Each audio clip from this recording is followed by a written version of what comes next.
Hello and welcome to episode 5, season 2 of Les Oderants. I am Dan, or sometimes known as Brian, for reasons that may or may not become clear. And with me, as always, are the inimitable Fliss, Ben, and the other one, James. Hiya. Right, well, so let me explain the Brian thing. James very kindly circulated Dan Norton, aka Mr. Smellies, live stream the other day, upon which Les Oderants got a mention. So thank you very much. That was who was it now? It was it's them. It was Margie Noir. Margie Noir. She's so nice. I don't really know her. Rachel K. I don't know. I'm just being sarcastic. Yeah, she's So the one. rude. Ben's the one that no one really knows. Yeah, Margie Noir and Rachel K. Ing. And they both discussed, and they was, Fliss is wonderful. She's brilliant. Yeah. The usual, yeah. Fliss is brilliant. And then there's Houdini. Oh, yeah, everybody knows Houdini. And then there was Ben. I don't really know Ben. And then there's the other one. Brian, I think. Brian? Fucking Brian? Do I look like a You do a fucking little bit. Brian, mate? Come on, Fuck off. Brian. Oh, honestly. Come on, pipe down, Brian. Fucking. I was like, Brian, you absolute cunts. I honestly, heartbroken. Do you think they're confusing you with Brian knows no notes? Knows no Well, there's- notes? That guy? Yeah, there's no reason they should. I mean, we're not like remotely similar personality. I suppose sometimes I try and copy his photography style. Yeah, your photos kind of look. Sometimes. I mean, technically his are way better than mine anyway. But I don't think they're that similar. Also, the main thing with my stuff is not really the photos; it's more the captions anyway, right? So, and the sort of extremely bleak fucking sense of humour. But yeah, I was no, I'm Dan, not Brian. Dan, get it? Very frustrating. So that was that. I mean, there were some other bits and bats of news as well. I don't know why we're starting with news, but why not? I mean, let's do the news. Oh, this is some news I wanted to share. So I was having a little rummage around in the old cupboard, and I thought, I'll pull out Chinois by Amanda Beadle's Bedo, and I don't know if you remember, but there was like a bit of a thing where the label on the bottle I'd bought was not quite right, and I said I didn't want to post it on Instagram for her because it like the label was wonky, and she said, well, I'll tell you what, give that one to Ben and I'll send you a new one. Anyway, she sent me a new one with a perfectly straight label, and that's what I put on Instagram. But I pulled the bottle out today and I noticed that she'd written on the inside of it, and she'd written, you're my favourite. Yeah, I was absolutely made up. So fuck off, Fliss. I'm her favourite. I'm her favourite, not you. Me, Dan, aka Brian, the favourite. Yeah.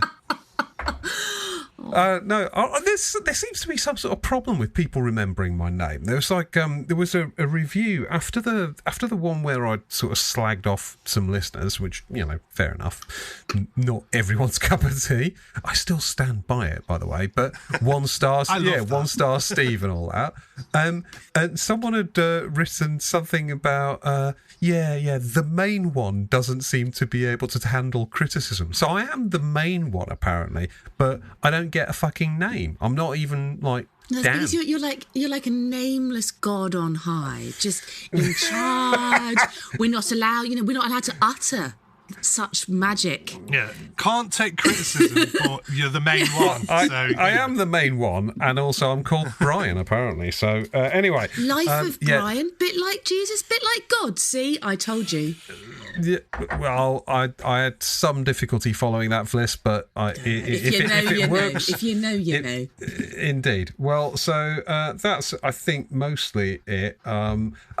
there was one other piece of news. I don't know why I'm doing news first, but fuck it. There is a piece of news which got everybody all of a dither today on the internet, which was that a photo emerged of a bottle, a gold Amouage bottle bearing the name Jubilation 40. I don't know who else saw this. I saw it. But yeah, Jubilation 40. And I was like, because I've got Renault on speed dial, obviously, I sent him a message straight away. Renault, me old mate. So anyway, I messaged Renault and said, please fucking God, tell me this is true. And he was really quite interesting. He didn't exactly say it's not true. He made lots of comments about it, said things like, the font looks pretty good, although doesn't that look like a cap from Interlude? And I was like... it's a deep fake. Yeah, well, anyway... Not even that deep, because they got the fucking cap wrong. But he didn't say, that's a fake picture, go away. No, he didn't. So I said to him, look, mate, we record the next podcast tonight. If it's all right, I'm going to put the news out there that they might be one, but that Amouage will neither confirm nor deny. And he just was like, Oh, wow. Okay. Well, that says it all, doesn't it? So I think there may be one, but it's like somebody's guessed that it'll be 40. But they're probably wrong on that. Well, I don't know. He did say... Do you reckon their marketing is sophisticated enough for them to have knocked it up themselves and I don't think so. Done a sort of dodgy leak of a... It doesn't seem their style. It's a bit too sort of rough and tumble, a sort of marketing approach. I don't think it's their style at all. I quite like it. I quite like that. But that's a sort of punk marketing kind of approach, and they are not a punk brand. They're a sort of very sort of, their whole thing is kind of royalty and fucking doing it properly, classic. Yeah, but he did say that it had been something he'd wanted to do. It was the first one that he wanted to do, that and Interlude, but he'd clearly had some technical difficulties with it.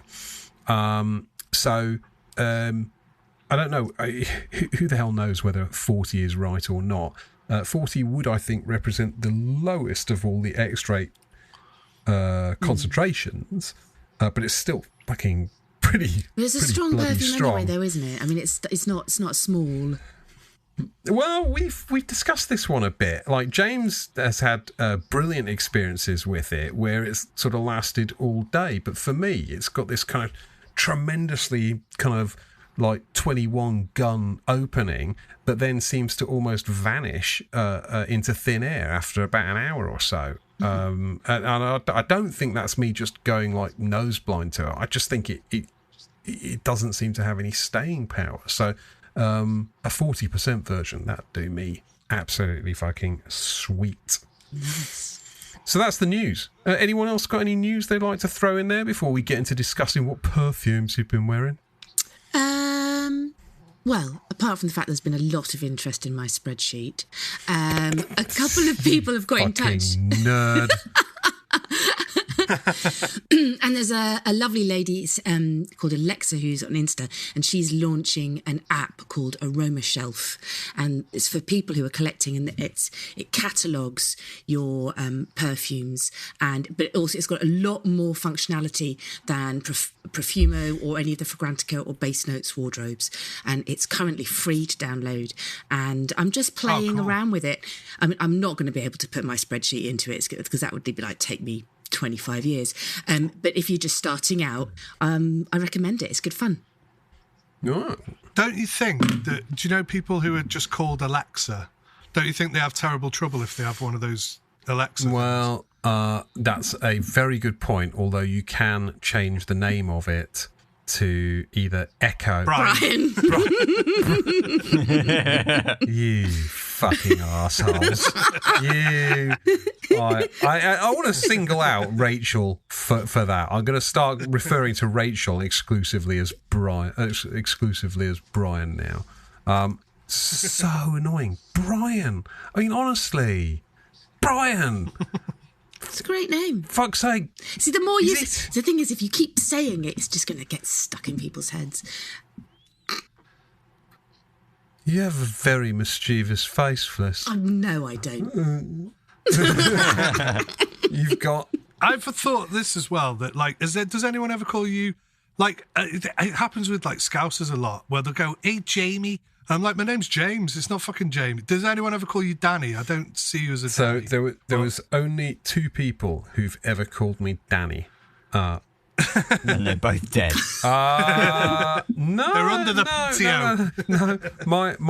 My aunt, for some reason, calls me Danny. And she's so she's like this weird detour into my background, but she's like this sort of crazy like socialite type nutter, and she's like the type of woman that has like enormous sunglasses and always has a fag in her mouth, and she's saying, amazing. She said, "My darling Danny, it's fabulous to see you." Oh, I love the sound of her. She is fucking insane. I mean, like, clinically. Does she like perfume? Let's get her on. I don't know if she does, actually. She is clinically insane, my aunt. She's bonkers.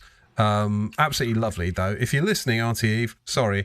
And then the other person who called me Danny was my swimming coach for no reason at all. But it does mean that, like, whenever I run into people like that I used to be on the same swim team with, like, from 30 years ago, they call me Danny. Danny, or Brian. Weirdly, no, never Brian. Shut your fucking face. The other weird name. So because my surname's Rothschild, for some reason, loads of people in the swimming team used to call me Rossi, like ROSSI. No one outside of that environment has ever called me that. But yet I will go to a pub. Like, if I go home, I can go into a pub and see someone I haven't seen for like 35 years, and they'll walk up to me and go, "All right, Rossi, how are you doing?" And it's like, I don't... Rothsburgers. Yeah, I get all sorts of fucking bullshit. I honestly, I attract nutters. I had a thing on Facebook. Well, we're all here. Yeah, that's true. But I put a post on a private group about the death of Lance Reddick, the actor from The Wire, and I'd said something about how tragic it was, and someone had then piped up saying, "Was he vaccinated?" To which I replied, "Oh, fuck off, mate," and turned off the comments. And then I got like a bunch of abuse, like in private messages, and people going, "Oh yeah, just doing your family's fucking bidding, aren't you?" No Part of the way. No. Like, yeah, honestly, I attract nutters. The surname Rothschild can be something of a fucking mixed blessing. Anyway, that was a very unusual start to the show this week. But again, my name is Dan. It is definitely not Brian. So let's go to another person not called Brian. Is it definitely not, though? It is definitely not. Like... What, you think I'm protesting too much? I feel a running joke coming on. Yeah, I actually feel like it's sort of become part of the law. Because you're someone's favourite now, so I am. We've got to find something else to tease you about. Yeah, it would only have been bettered, this bottle, if Amanda had written on the "You're my favourite, fuck Fliss," something like that. but she would have didn't. made She my just day wrote, as "You're well. my favourite." It probably would, yeah. I bet she sends everyone a bottle with "You're my favourite" written on it. Bet she doesn't. Bet she doesn't. No. Right, anyway, fucking hell, let's talk about perfume. Let's talk about perfume. Ben, what have you been wearing? I know what you've been wearing. So I sent you some samples. Yeah, so I've been wearing your samples. Before we get to that, let's talk about this. I bought Fiore d'Ambra by Perfume. Perfume Roma. Oh, amazing. Really good. I don't think I know the Fiore d'Ambra one. I'm assuming it's an amber. Well, so that's the interesting thing. You're assuming wrong. Well, sort of, and some. Basically, it is an amber, but it's not like, forget like the idea of like resinous sort of woody amber or anything like that. It's basically labdanum, and it's using like the you know that those sort of like ambery aspects of labdanum. It mixes sort of like labdanum with a bit of vanilla to make this sort of ambery sort of vibe, which I suppose it's got. But really, I think at its heart, it's labdanum perfume, but it's not. Doesn't have the punch of like the Chanel labdanum, you know, like the Leon. It's not anywhere near as aggressive as that. It's way more calmer, relaxed version, sort of slightly sweet, sort of floral labdanum thing. That as it dries down, it sort of gets quite sort of leathery as well, like that, because you can use labdanum, funnily enough, to make like leather accords, and so you do get like a leathery sort of dry down to it. Quite animalic, but not in a way that sort of immediately makes you recoil. It's got that sort of like, you know, people sort of say like furry musk, like it smells like a furry animal. It's like that. It smells like my dog, to be honest. Like, you know, like it's like when you put your nose in your dog and give it a big huff. It's got that sort of vibe to it. I love that smell. I know my dog stinks, but I love the smell of my dog. There's something so just comforting about that. And I don't mean like cozy. I mean like emotionally sort of comforting. Yeah, brilliant. Love the smell of a dog. So, well, I love the smell of my dog. I'm not sure I want to smell anyone else's dog. You know what I mean? It's really nice. It's just to say, like a really soft, sort of floral labdanum, slight leathery animalic thing, but in a very sort of say like comforting way. Nothing too disturbing or stinky. Yeah, really, really nice. I was really impressed with it actually. Nice. Wasn't really what I was expecting, but really nice. Quite soft. It's not the sort of thing that you have to worry about offending people. It's really like a personal sort of scent. I seldom worry about offending people. But... That's one of my favourites from the brand. Oh, really? Yeah, I love the Aquaviva, is it called? Oh, the lemony one. Yeah. Yeah, I mean, that's just a lemon perfume, but it's beautiful. And then out of the ambers, obviously the other amber, Aurora de Amber, I think it's called. I think that's their famous one. Amber Aurea. Yeah, Amber Aurea, yeah. That one is much more of a traditional old books, you know, amber accord, but it's really good. But I kind of retried both of them and was like, no, I like the Fiore much better. And yeah, Ben described it perfectly. I think the floral sort of aspect of it it's quite like downplayed, but it's what sets it apart from your normal sort of perhaps maybe slightly boring, you know. The other one's great. I mean, it's one of the best ambers you can get, but it's not very dynamic. It's not doing a lot. Whereas that one is really like sweet and just beautiful. Did you get that secondhand or? Yeah, I got it off the Facebook group. A lady called Georgina, who I think listens to the show. Yeah, so, shout out, She's Georgina. Lovely. I'm going to be mentioning Georgina in my What Have I Been Wearing as well, actually. So. Oh right, yeah, bit of a Georgina appreciation evening. I think so. Lovely. Okay, well, look, there's some other samples then that I sent, which I needed to mention. They were very kindly sent by a chap called Levin. Who posts on Instagram as Grey Tuberose. And Levin kindly sent these samples all the way from Germany because he thought they would be super interesting. And I think... Did he make them? I think they are. Did he make them? No, he didn't. I said to him, look, he said, I'd like to send you a couple of samples. I said, well, are they your own work? He said, God, no, my own work's terrible. It's really basic. I was like, yeah, sure, but I'd rather like try your own work than something I can get in a shop. But he said like these are quite interesting, and he thought we'd appreciate them. And I think my instinct is these will be reasonably divisive. And I think the brand is called Christian Cavagna. Is that right? Kavanagh? I don't know. Kavanagh. Yeah, I think so, yeah. Kavanagh. And one of them is called Musa Paradisiac, and the other one is called Boa Madre. So, Boa Madre and Musa Paradisiac, courtesy of Levin. What do you think, Ben? Fucking hated them both. I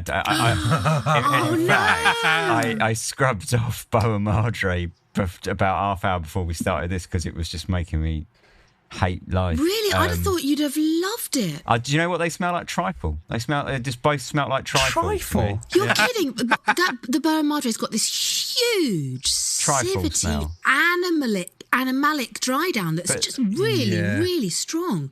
There's no trifle that smells like that unless it's coming out the other end. Yeah, so they've both got other elements, but they've both got like this trifle heart that just seems to, obviously that's their... When you say trifle, you mean like creamy and sweet? Yeah, as in like thing? the Christmas sort of jelly and custard sort of thing. Really? Yeah, to me, I just got trifle. Oh, yeah, maybe I get that with the paradisiac, but the Boa Madre to me was like, as Fliss says, super like animalic. And I mean, I think I like the Boa Madre. I didn't like the other one so much, to be honest. I think it's the tuberose accord that they both use is the thing that you're associating. Yeah, okay, so that's what I thought it might be tuberose. Yeah. But then it's the mixture with vanilla. Just, to me, that's trifle. Like, it's just trifle. And that's all I could get. And it made me feel really nauseous, both of them. Oh. I just couldn't deal with it. I had to say Boa Madre I had to scrub off. And it has nothing to do with animalics, because I was kind of hoping, because I remember I did see something that you wrote in the thing saying about it being animalic. And I was like, oh, cool. But to me, it was just... trifle, and I just couldn't hack it, and I just had to scrub them. See, for me, the dry down on the Boa Madre is really heavy animalic civet, but I think there's also castoreum in there as well, and I kind of love it. I don't know how often I'd wear it, and it for me, the Boa Madre felt more like almost. There was a slight disconnection. There was two different perfumes. When the initial blast, I didn't really get the banana leaf note at all. For me, I felt the iris came through stronger for me, and it felt slightly, actually comes almost violety. For me, there was a phantom violet note in the very top. But then all of that quickly goes. The tuberose and the yang stays really heavy, stays for a long time. But then the moment the leather and the castoreum and the civet and all of that kicks in at the bottom, it's really strong. And it's not like... I found Boa, the reason I scrubbed it was not because of the smell so much. It was making me feel a bit nauseous, but it actually was like making me feel like short of breath. Oh, really? It was just like, I was like this is... There was something in there that didn't agree with you. Yeah, I don't know. It just was wrong.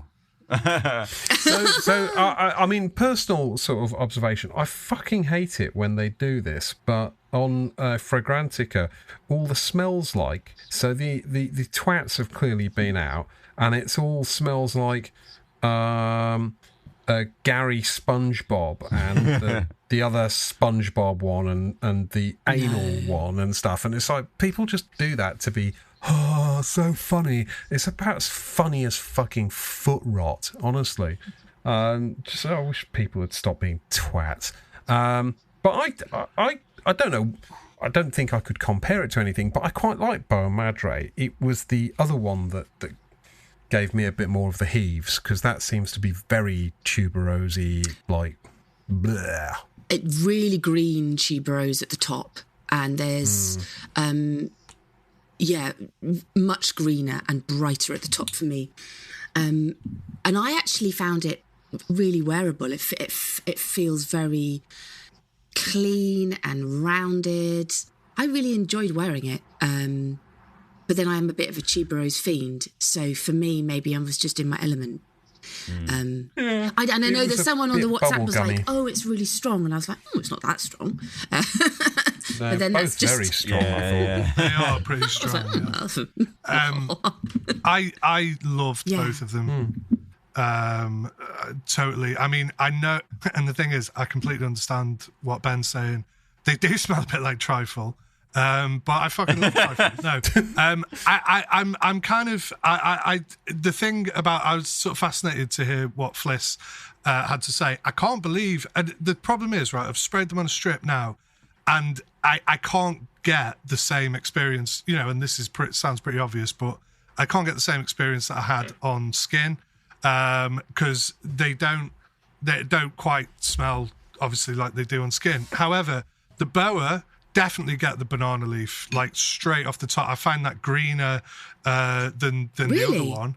Yeah, absolutely. Like loads of that, like straight away. It's like one of those kind of things that you get wrapped in a kind of banana leaf like parcel, and then you open it up and it's all like, underneath. To me, yes, the tuberose is clearly the theme through the both of them, but it's ylang-ylang as well, which smells like that kind of like the inside of a banana skin. That sort of like mush, which is also kind of associated with jasmine, but you definitely get the ylang. It's very exotic. It's got loads of... I get to be honest, there's a leather accord in the other one, so the Musa, which is obviously very musky as well. I mean, they've both got loads of... sorry to say it, loads of aroma chemicals. It's not really particularly natural smelling to me. I don't think. But it's very good and very sweet, very femme. But I love both of them, and they're so powerful as well. They seem to have quite common note pyramids, across the two. So I'm assuming they're meant to be sort of riffs on a There's on three a of theme. them all together, and it's the tuberose for me triplet. Oh, okay. Which is interesting because I actually find the Musa really similar to the tuberose animale from the L'Histoire de Parfum triplet. And I thought I was going a bit mental, and then I looked on Fragrantica, and other people feel the same way, so it's not just me. But it's interesting that those two triplets, the one that's animalic, so not the Musa, the boa. Yeah. The boa. Yeah. Yeah. So, look, I mean, I think, shout out to Levin, and I hope I'm pronouncing that right, but shout out for sending that over. It's extremely kind of you, and it was really nice to be able to kind of split up a sample and have everyone try something new. I mean, I'm assuming none of you had tried anything by that brand before? No. Never even heard of the brand. Hadn't even heard I of loved them. them. But I definitely want to pursue them now because those two are great. Yeah. So the rest of them, I'm assuming, are going to be pretty So good. Ben hated them both. Yeah. I didn't like one of them. I certainly didn't like the paradisiac one. And then you, Fliss and James both liked them both. Yeah. I'm not the Weird. biggest tuberose fan either, so like off the bat, I was always going to struggle probably to give it to be fair. Well, I don't mind tuberose as long as I can't smell it. Yeah, I was going to say these were never going to be for you, were they? Yeah, well, no, but in the Musa, I don't get the sort of sickly bubblegummy tuberose that's the sort of stuff I don't like. And it's a bit like sort of celery, I don't mind eating celery in foods as long as I can't tell it's there. If it's just part of the overall, melange, yeah, excellent word. I was going to say concoction, but yeah, if it's just part of the overall fucking experience, and it's playing a part kind of within the context of everything else, then I don't mind it. But I do not like the taste of celery. I do not like the smell of tuberose, it seems. But if I can't smell it, who cares? Anyway, again, thanks to Vin. They were great, or at least interesting. What else, Ben's on your list?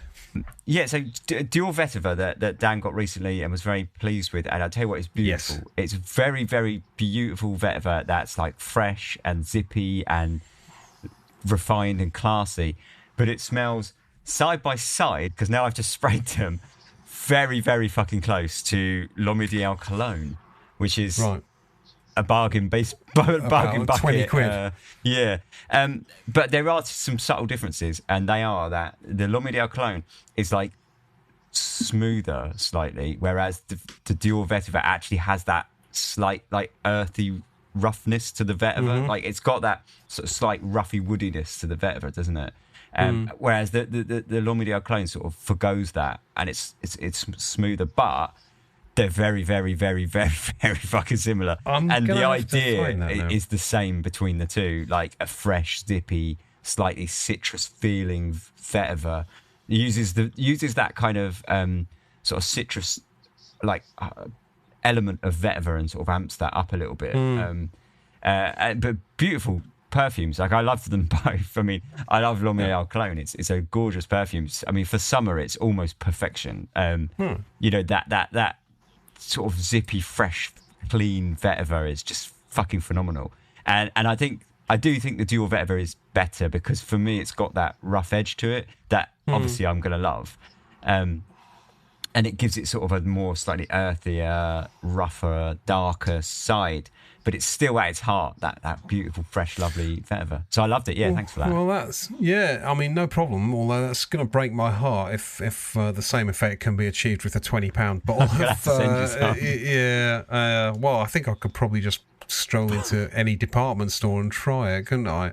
It is discontinued, isn't it? But it's proper bargain. Like, obviously, because there's so much. Oh, is it? It's easy to get. Okay. I didn't realise it was. They discontinued it when they bought out Cool. You know, they bought out the Cool. Oh yeah, right. So I think they got rid of Cologne and they bought out Cool because I guess they were probably treading on each other's toes, maybe.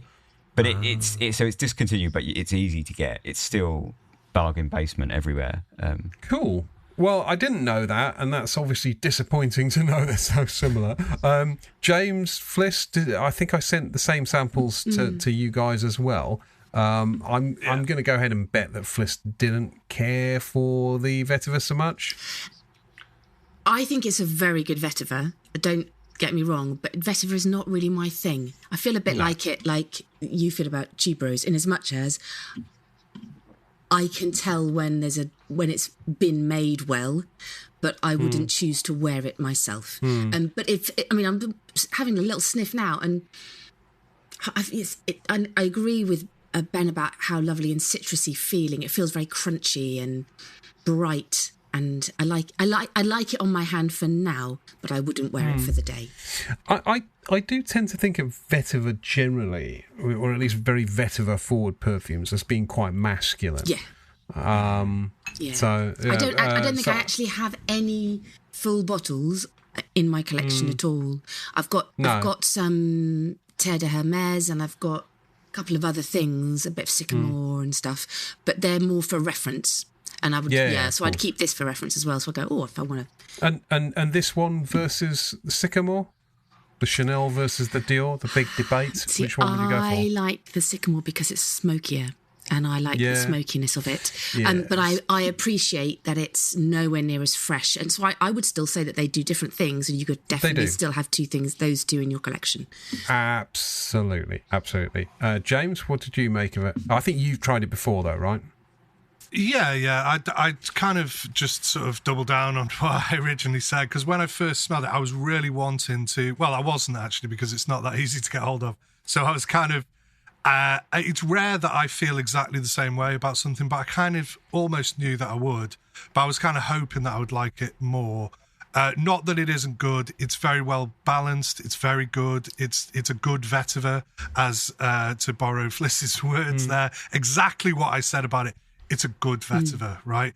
But is it a great vetiver? Not necessarily. However, I think it reminds me of stuff like Carven vetiver, maybe a little bit.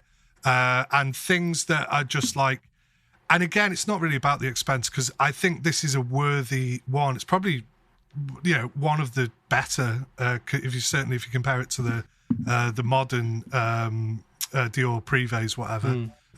But something about it just makes me go, there's like, I'm just not that bothered about really pursuing getting it. Because it doesn't quite have enough bite. It's got all the elements, right? So it has this kind of creamy vetiver thing. It has the soapy, like, man vetiver. But it's no Guerlain vetiver. I mean, the vintage Guerlain vetiver is, like, an amazing, like, perfume. And it's not even really about the vetiver necessarily, but... and other things that might be, like, smokier or a bit, like, rootier or a bit more vetiver. And this is just kind of a good, like, general, nice, clean freshness, but then it's got this, like, creamy... It's got all the elements, ticks all the boxes of vetiver very well, But I'm just not that arsed about it, and I'm glad, to be honest. Because you can't afford it. It's so fucking class, though. It's so fucking It's class. really classy. I was about exactly the same thing, and I could imagine you just wearing it in almost any circumstance. You could wear it, to the gym. You could wear it in the office. You could wear it in an important meeting. You could wear it on a date. You could really easily have it as a signature scent because just go anywhere. To add to that as well, you would be the best smelling person in the room. Yeah. Guarantee you would be the best fucking smelling person in the room. So here's the thing for me about vetivers, right? I find vetiver forward fragrances all smell quite similar, right? So if you say this is a vetiver forward fragrance, a reasonably narrow sort of upper and lower bound of what it's going to smell like, right? It's not suddenly going to be some crazy thing. Someone says chypre, it could be anything. Someone says it's vetiver forward, you know what that's going to smell like. But as I've sort of tried more and more vetivers, that sort of very narrow kind of spectrum feels to me like it's been unpacked a bit, and I can feel the difference between different things. So for me, the thing that sets it aside, the Dior one that sets it aside, is it's got this kind of quite delicate coffee note to it, which I think just somehow works perfectly with the vetiver, and I just, for me, it's effortlessly classy, and classy is the word I keep coming back to as well. I don't think anyone would ever smell that and go, ooh, no, I don't like that or whatever. I think everyone's going to smell that and go, yeah, you smell like a fucking $1,000,000. I mean, maybe it's not the greatest perfume ever. Maybe it's not my favourite perfume ever. Maybe it's not going to make me want to throw my pants at you. Although I am available for pant throwing later. But right, they Brian. will say, yeah, exactly. Brian is here for the pants. I think probably just cut all of that shit out. I think.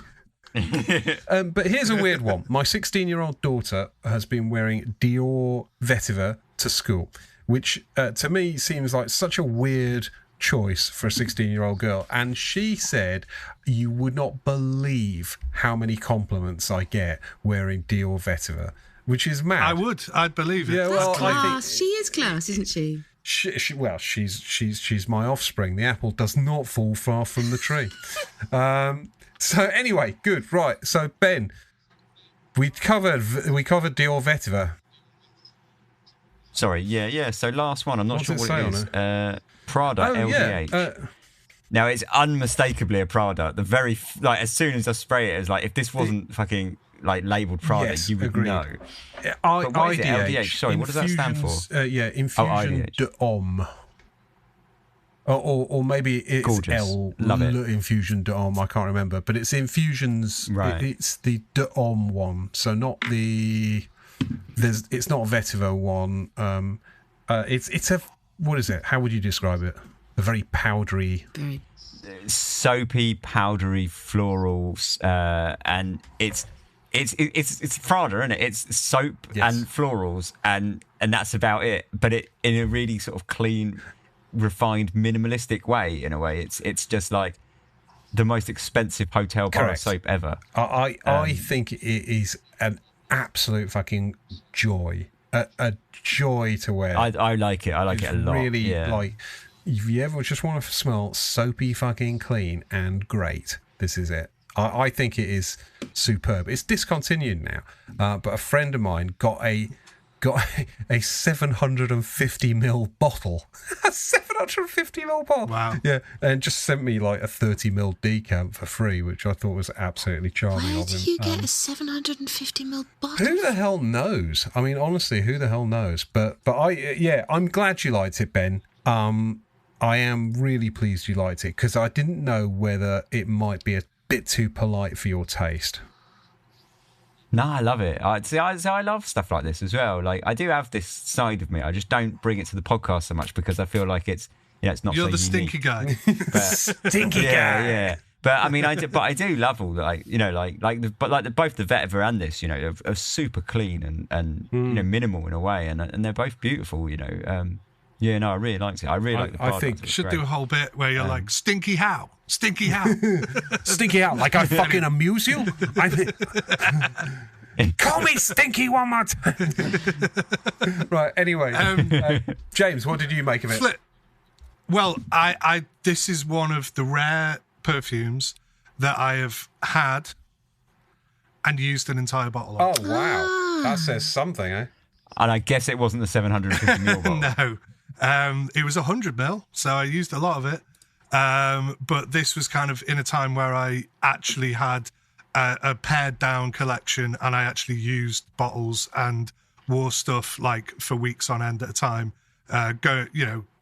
Going back to probably when like these sort of Pradas came out, because a lot of them are very similar. So obviously the Infusion Diaris and all those. It's stunning. I mean, it's a great perfume. I never replenished it because I was like, I'm sort of done with that, and I'm kind of happy. Not that it's not great. I mean, I do regret like not, stocking up on a little bottle of it, but I'm also, que sera, just let it go kind of thing. But it's beautiful. It's really nice to smell it again. And I love Andrea's work. I think she's amazing. I've actually got, in my full 14, I've actually got something to say which relates back to this. So I will leave it for then. But yeah, it's just a beautiful perfume and just a real joy. And I love it. The only thing that annoys me about it is the fact that it has the words Dom in it, because I think it will put a lot of people off wearing it. Have you ever smelled amber, Porhom?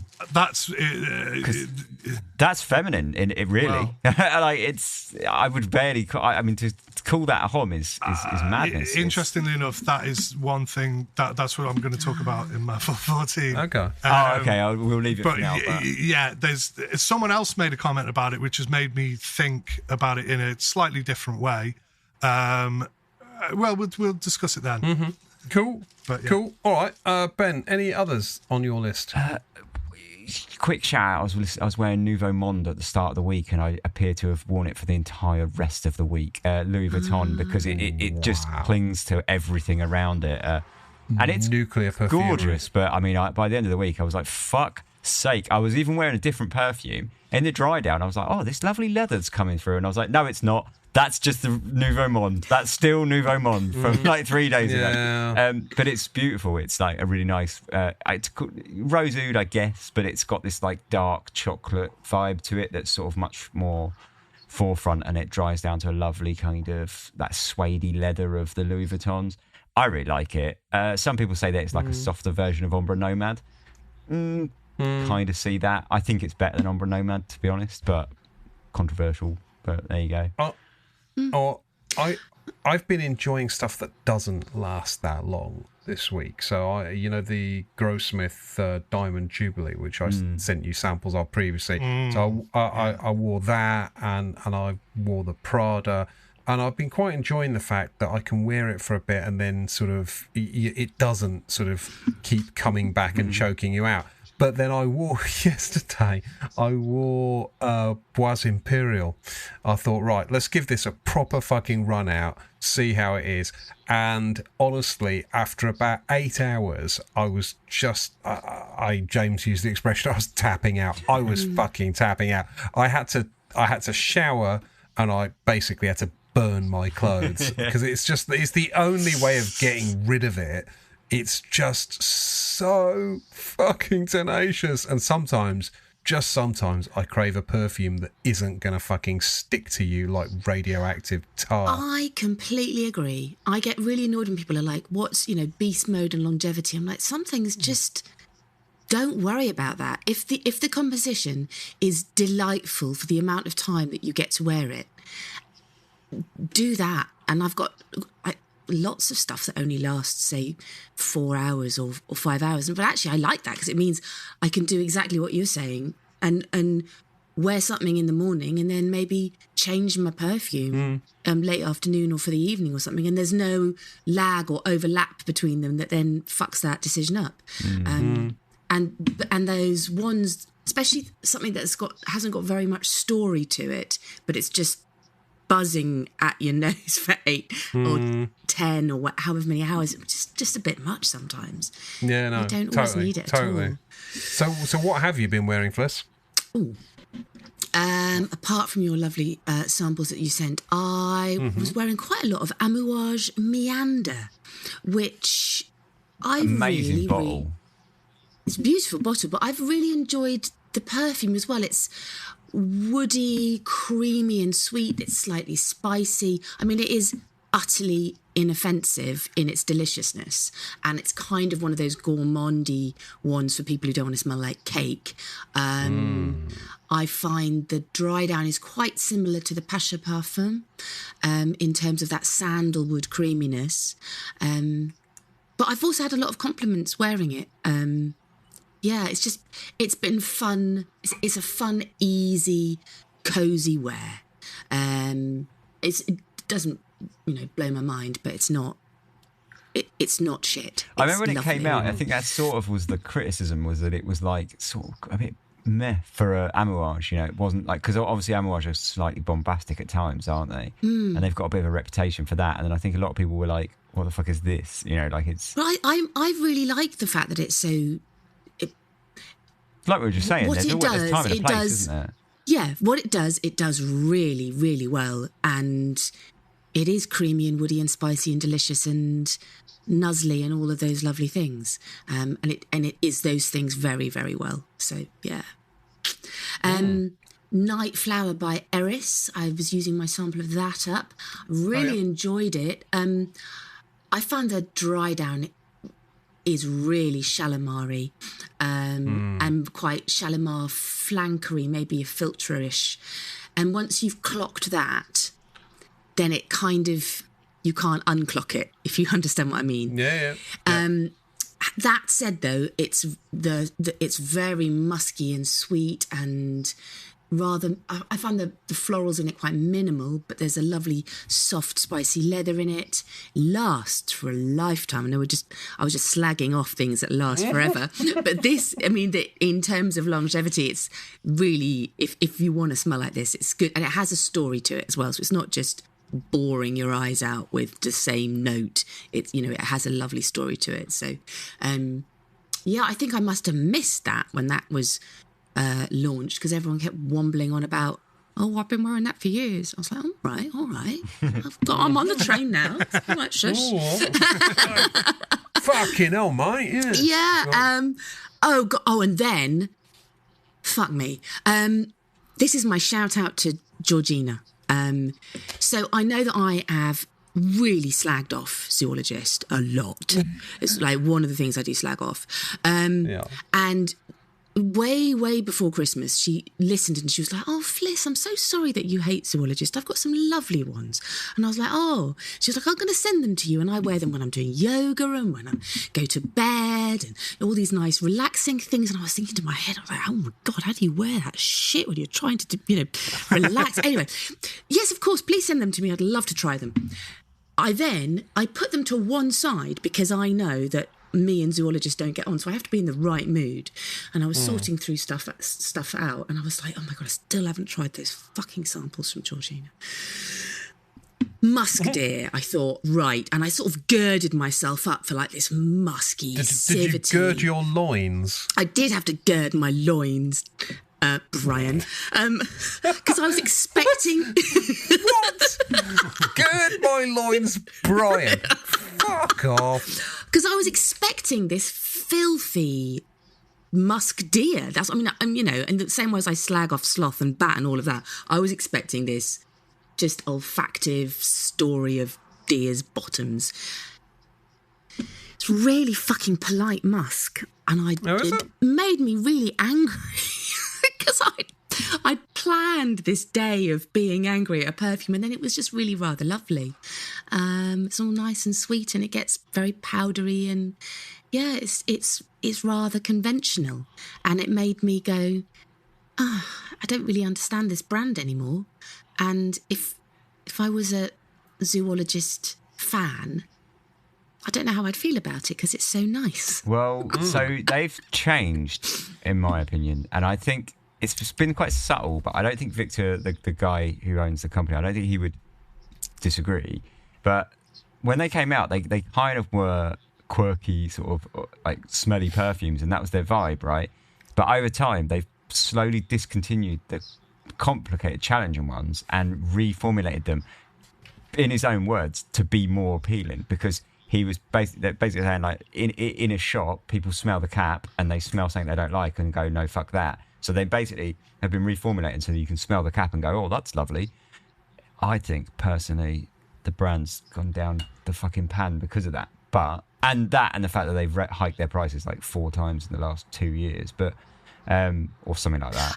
But it was completely lovely. You'd sniff the cap and it's a very pleasant, lovely, light, sweet floral musk. Yeah. And the dry down is actually really relatively similar to it has similar elements to the Night Flower by Eris. But whereas the Night Flower starts, in a completely different place with a soft leather opening and all of that, has a story. The Musk Deer for me just feels it's just there being sweet and nice at you. I haven't smelled that one, actually. I've lost interest in him as a brand, like, deeply. But I can totally see how someone could do their yoga in it. Do you know what I mean? It's like, oh. Have you ever smelled a hummingbird? Because that's I slagged that off really badly. I really like we had that. a conversation about it. Oh no! Don't make me read out from a spreadsheet. No. Right, go on. I think, just to say on that, there is an argument to say that if you use proper deer musk correctly, that it smells quite sweet and powdery and nice and not very skanky at all. So perhaps the fault lies with me from having this wrong opinion of what a musk deer would smell like. Then my fault. But perhaps that's like, if that's what you're kind of expecting, then it's not. If you smell the actual like grains or the fucking sack thing, then it's gross and like funky and whatever. But I think if it's used like minimally, it's quite like sweet and powdery and sort of pleasant. Yeah, it was very pleasant. And I've got to finish. She sent me some other ones as well, which I'm going to do this week, because now I'm less amped up for anger less and disappointment. intimidated. Less intimidated. Yeah. Okay, good. What else is on your list, Fliss?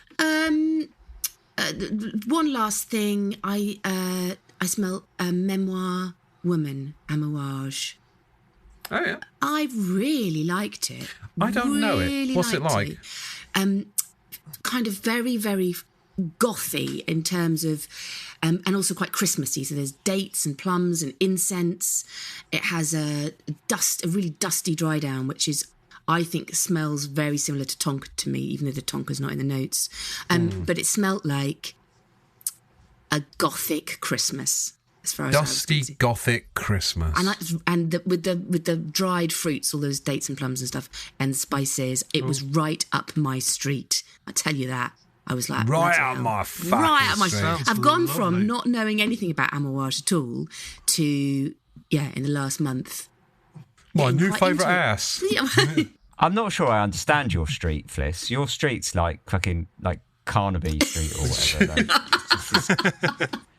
absolute mishmash of colours and because some things you explain about your street and I think that sounds like a lovely street, I'd like to go and have coffee there, and other things you say about your street and I think fucking That's basically me. Have you met me? That's rich coming from you, Ben. That could same people in glass houses, mate. Exactly. You move seamlessly from perfumes that list blood and jizz in their fucking notes to fucking nice clean powdery Prada, or I'd like to smell like an ice cream now, thank you. But you don't like trifle. You want to smell like an ice cream, but fuck trifle. Well, he's picky, you see, James. All right, complicated guy. Yeah, good. Well, very complicated, but I think both of your streets probably are kind of weird places to go. I think if you come visit my street, you'll find it's a very nice, well-ordered street, which not too much deviation. Full of potholes, though, isn't it? Loads of potholes, unfortunately, but not too much deviation from the mean. Yes, good. Right, potholes notwithstanding, is it time now for the full 14? Drum roll, please. Christ, here we go. Right, okay. I've I've tried to wear 14 this time because last time was just a complete fucking disappointment. It was ridiculous. I listened back to the episode and Ben had more perfumes than you on the list, which is fucking absurd. Yeah, shocking. Anyway, so I wore Foa. You know this brand pretty well. I'll just try and do this as quickly as possible. But right, yeah. Foa. The palm thingy thing. Yeah. Really, I should go. Oh no, fuck this brand. They've got a Paris fucking boutique or whatever. You know, they're one of those that's kind of straddling. Oh yeah, we're Middle Eastern, but we're Paris as well. So they're kind of trying to. You know, that fucking annoys me when like brands do that. I know like Amouage sort of does that and kind of. I don't know. Anyway, but I love that brand. Johnny Montal. Yeah. Did you just say Montel? Yeah, Johnny Montal. He's big for that, isn't he? Like, yeah. But these are superb, right? And they all have this palm, the palm theme running through them. So I wore number 8, right, which is supposed to be like May rose, juniper, and this palm note. It's a kind of musky rose. It's quite femme to start off the bat, but it's just a really well-made perfume. I think it's Olivier Prechot who's made it. It's stunning, and they've all got this little. They just threaten. It threatened at first to go a little bit Santal 33, like it has this little papyrusy. Like you go, oh come on, you're not going to do that, and it doesn't, which is great. But it has this little like palm effect to it. Really clever. All of them are really good. They're not like again, they ain't blowing my skirt up, but you know they're good. Yep, solid. So. Solid, and they've got nice bottles. Lovely presentation. Anyway, yeah. Then I wore 31 Rue Cambon, which we've spoken about a million times. Beautiful iris, Chanel, classy, amazing, woody, resin, perfume, stunning. I always wear one of those fucking glove ones, don't I? You know, Matière Parfumeur Égantier. Always. I wore one called Bahiana, which is easy for you to say. Bahiana. Yeah, Bahiana. It's a Brazilian-inspired thing. A little bit like, do you remember flashback to Ben talking about like dirty knickers or something? No, I'm talking about Batucada. Salty bikini bottoms, I think it was. It's very much along those kind of lines. It's a tropical, fruity kind of drink. It's got similar vibes to that. Funnily enough, obviously they're a kind of sister brand. And yeah, it's a similar vibe. It's not quite as limey and sort of, it's a completely different perfume actually, but it's that same fruity musk. Really beautiful, actually, really good. Then I wore L'Artisan Parfumeur L'Eau d'Ambre Extreme. I'm going to guess that's full of Amber Extreme.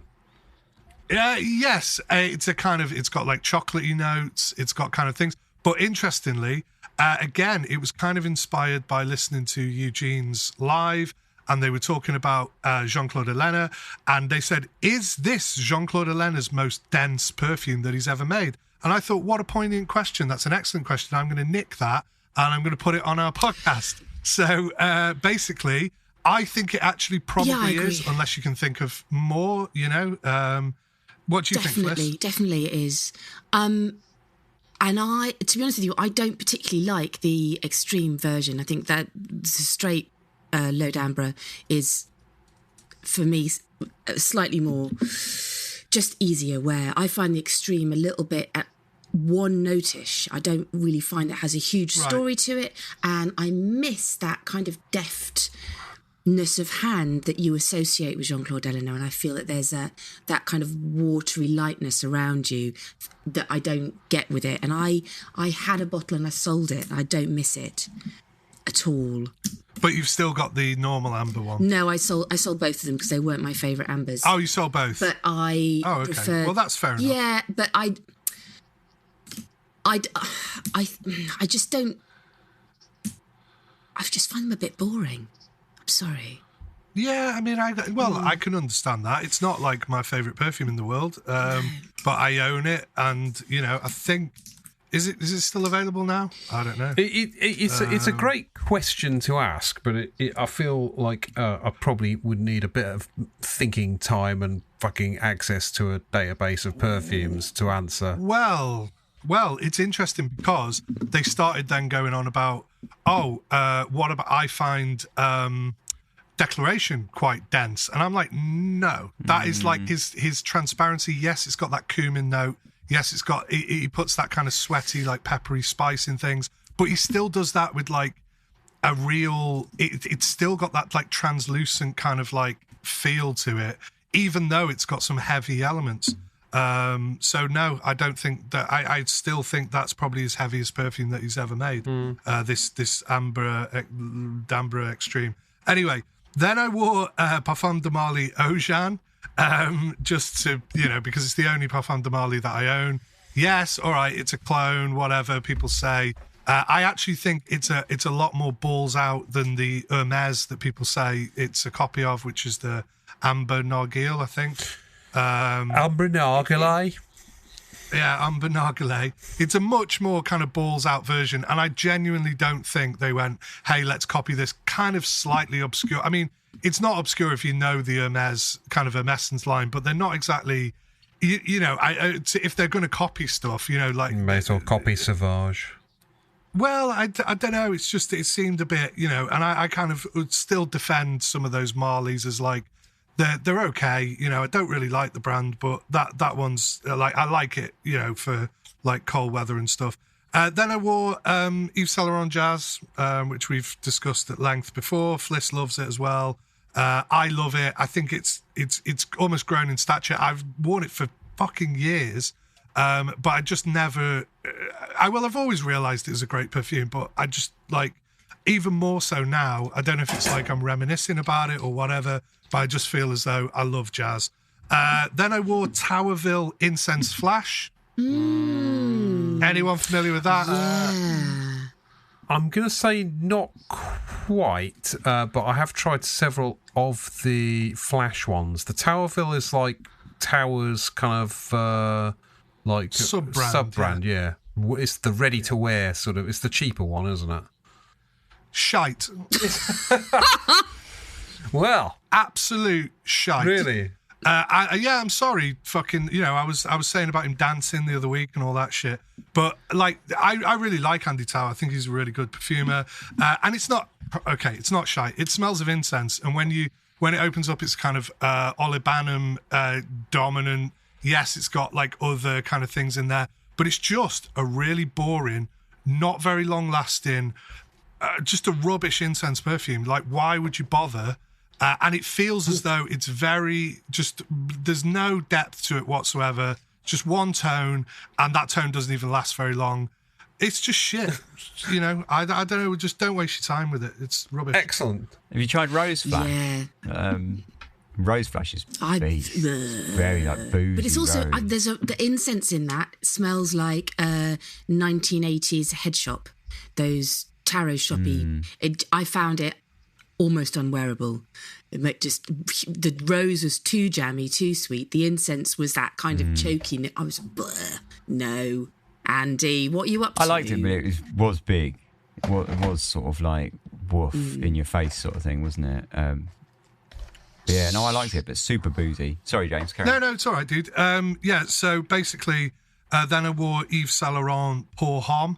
So the old American Psycho fucking perfume. Lovely, brilliant. We've talked about that. It's lemon and sandalwood and whatever. It's great. Again, just digging out these like vintage samples. I think somebody sent me that one. So thanks to whoever that was. And then Fade on Tabac Rouge. Oh. Yeah, I'm cloning it up, baby. Yeah, I didn't like that. What's that one a clone of?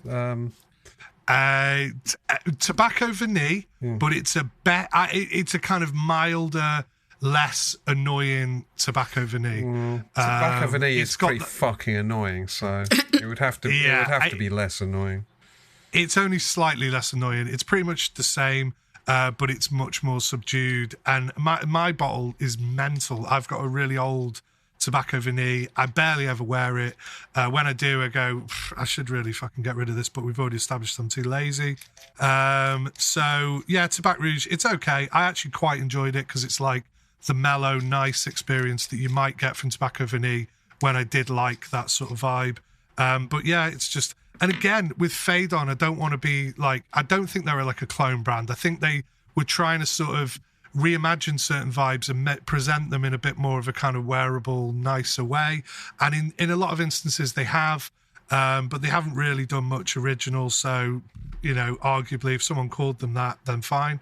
Then I wore Rubini Tambor Sacra, which means sacred drums. Oh yeah, and that this is another of the ones from Brooke that you mentioned the Rubini ones last week, I think. It is, yeah, that's right. So the other one was can't remember what that one was called. Something about asphalt and car driving and all sorts of weirdness. Well, this one is equally like mad, but it sort of comes across. To me, there is so much warmth in the bass from like Tonka and Coumarin and all that kind of stuff, and there's a little bit of top notes which are like a fougere, so it obscures the main theme, and the main theme is tuberose and coffee, right? Yeah, so this is a real barnstormer of a fragrance. So it uses like coffee CO2. So really nice coffee material with the tuberose. I believe there's another one we've spoken about, like Cafe Tuberose or something before. Cafe Tuberosa, Atelier Cologne, isn't it? Yeah. So it's clearly somebody's got this idea of tuberose and coffee go together. It was one of those that you've got to wear, you've got to smell for yourself to understand. Because at first I was like, this is a kind of weird floral fougere. I don't really understand it. Then I wore it and I absolutely fell in love with it. I think it's amazing. So Rubini have got like, out of the three that I've got, I've tried two of them and I like both of them. So good on Rubini. It's a nice brand, and I think we should explore those together at some point. Good old and Rubini. See what all you guys think of that. Then I wore Prada Amber Pour Homme, which was also one that I heard Rich Mitch and Eugene talking about on their live thing. And yeah, basically they were talking about some of that, you know. I don't really watch YouTube at all, but I did watch some of that, and I thought they both were very interesting people. And I thought, is it Rich Mitch? I thought Rich Mitch had a very charming accent as well. I particularly like the Geordie accent. He's one of those people that he's like, he's full of like amazing sort of pearls of wisdom, and you know he comes out with them sometimes, and he makes you think. I got a lot of time for Rich. I like him. He's a super friendly guy as well. Oh yeah, he did say something that I was like, yeah, that's bollocks. He said, he said something like, oh yeah, well, I wouldn't say I liked a fragrance if I didn't, even if they were paying me £1 million. It's like, fuck off. If I was getting paid £1 million, I would. I'd say whatever you want. I will literally shave my bollocks on the town hall steps in order to get £1 million. I will say whatever you want, my friend. Suck anything. I'd put anything in me. Anyway. Oh my god! Yeah. Well, I mean, and to be honest, it doesn't even have to be £1 million. Fees are negotiable. We can negotiate. Yeah, exactly. So anyway, Prada Amber Pour Homme, they were talking about how it was discontinued now, which I didn't really know, but I kind of figured it probably would be. You can still get it at discounters, so I don't want the crazy mad rush of fucking Les Oderants fans going out and buying it all, because some people are still selling it on eBay for inflated prices even now, apparently, in anticipation of it going up in. But the thing is, I've always loved it. It's exactly what we were talking about there. It's Andrea, it's whatever. But Rich Mitch said something really poignant and really interesting, which again was that, and I don't know whether it's bollocks and he's just kind of, this is his own like imaginings of it, or he read this somewhere or whatever. But he was saying that obviously the Prada lady, what's her name? Prada McPrady face. Yeah, her. Yeah. Barbara Prada. Barbara Prada. Brian Barbara Prada. Prada. That's never a name. Yeah, Barbs. That's never a name. Barbara Prada. Anyway, the Prada heiress, I don't know, Prada lady, and got together with I've heard this Andrea story, I think, yeah. to make like the first men's perfume that Prada were doing, and there was kind of their imagining of a man. It was supposed to be like kind of, I don't know if they were saying like non-threatening or, you know, like this kind of like modern sort of man who's not like, it's not the usual tropes of like, oh, he's got to smell like leather and fucking spice and this and that and the other. So this kind of labdanum, saffron, delicately weaved into this like generally soapy musk sort of aura that this perfume has. It's brilliant. It's just like, it's stunning, it's superb. And just the thought of that made me think, yeah, that is kind of what that is. Even if that's not what they were going for, it kind of, to me, I'm like, yeah, that sort of is that sort of non-threatening kind of vibe of like women making a perfume for a man. You know, what a sort of, I don't know, what they kind of imagine a man might want to smell like. I don't know. I think if you like that one that we smelt at the Infusions de Homme or whatever, I think if you like that, you would like Amber Pour Homme. Amber Pour Homme is similar in that soapiness, but it's a bit more floral for me. It's a bit sort of bit punchier. Well, but, I think very saffron similar. is floral, isn't it? I mean, it's earthy and strange and sort of plasticky and weird and loads of things. It's called boozy. It's kind of... But, beautiful bottle. Oh, well. yeah, stunning. And it's got all the materials in a little metal plaque on the bottle, which is cool. Yeah, it's embossed onto like a metal plaque, isn't it? And then the juice is like this kind of beautiful purple colour. It's fucking fantastic bottle. I love it. So, yeah, like I say, Andrea's work, like, it's so minimal, and a lot of people maybe sort of take the mickey and say that, you know, she's basically made the same perfume like over and over and over again, but just slightly tweaked. But, you know, I fucking love her perfumes. I think they're great. So, yeah, Amber Pour Homme, little talking point there. Great. So then I wore Naomi Good's Nuit de Bakelite. Nuit de Bakelite? This one? No, I've never tried any Naomi Good's, but a Nuit de Bakelite as in the shit they used to make telephone handsets out of. That's right, yeah. So the old style plastic, the original Bakelite stuff. Night of the Bakelite. That sounds like a terrible name for a perfume. Some people think it's a terrible perfume. You smell like a sack of spuds off me mum. I got Jenny just pulled like a face like thunder, like literally, like just what the fuck are you wearing? She actually said like, what is that? It's horrible. I hate it. And at a distance, I was like, this is like, because it's so difficult to describe, right? It's basically like a kind of airy, like it's tuberose again. Oh, God. So we're a bit heavy tuberose, like, but it's kind of the weirdest tuberose. Like it's very green. And then it kind of goes weirdly into green Irish tweed later on, but it's like, it's musky and it's kind of plasticky. It very much is that Bakelite sort of like weirdness, and it's extremely musky, but it's kind of sweet and it sounds fucking awful, mate. I mean, it's bizarre. Well, it's bizarre, but I love it. Really? I love it. I adore it. It's love genius. it. Love it. I really want to It's smell like- it because it is Isabelle Doyen who used to do all of the old Anique Goutal's, and I've never smelled anything that she's made that I don't like. So It's very Goutal, as we've sort of discussed. Yeah, I need to smell it.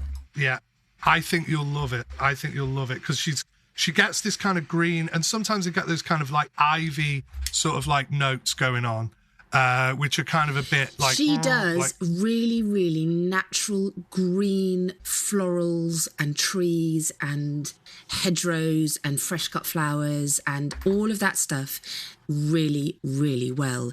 And there's a lot of those old Goutals. Everyone thinks of them as like this kind of frou-frou house, and actually they're not like that at all.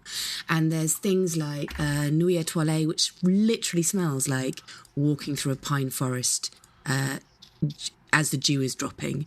And then Eau de Camille, which is like really, really green, fresh flowers from a garden that's just been mown, but it's not like in a pretty way. It's just like bloody green actual flowers and grass, all of that stuff. I think she does that naturals or I know naturals is the wrong word, but it's just things that smell incredibly natural really well. I think that you've got to try Nuit de Bakelite because I like perfumes that give you surprises and are weird. It's kind of got this like attacking sort of hairspray, like musk that really kind of projects, which is, I think people are smelling something different at a distance from you to what you're smelling on yourself. To me, it's quite a polite, like, oh, this is quite a friendly, like musky thing, but I think other people are getting something else. And then in my car, I can still smell it in my car from like 2 days ago. It smells a bit like Green Irish Tweed. Like I say, later on, I'm like, oh my God, where's this Green Irish Tweed like vibe coming from? Which I love Green Irish Tweed, you know that. But this is a much more polite, well-behaved, but it still smells like the musky, like tuberosy, plasticky thing. Send it to me. Send me some. Or I need to organise myself. I haven't got any. Sorry. I need to organise myself. I got a sample, but I think, do you know what, right? I think we should get that. I'll do the split bottle thing that we were saying about, all right? We'll get the tower one we were talking about, and we'll get Nuit de Bakelite. I just think we'll take a punt on it. Right? don't even sample it. Just let's buy a bottle and we'll split it. Nasty. Okay, right. Nuit de Bakelite. Keep moving. Yeah. Next one. So there's only 2 more. So the next one is Born to Stand Out. Copyright Dirty Rice.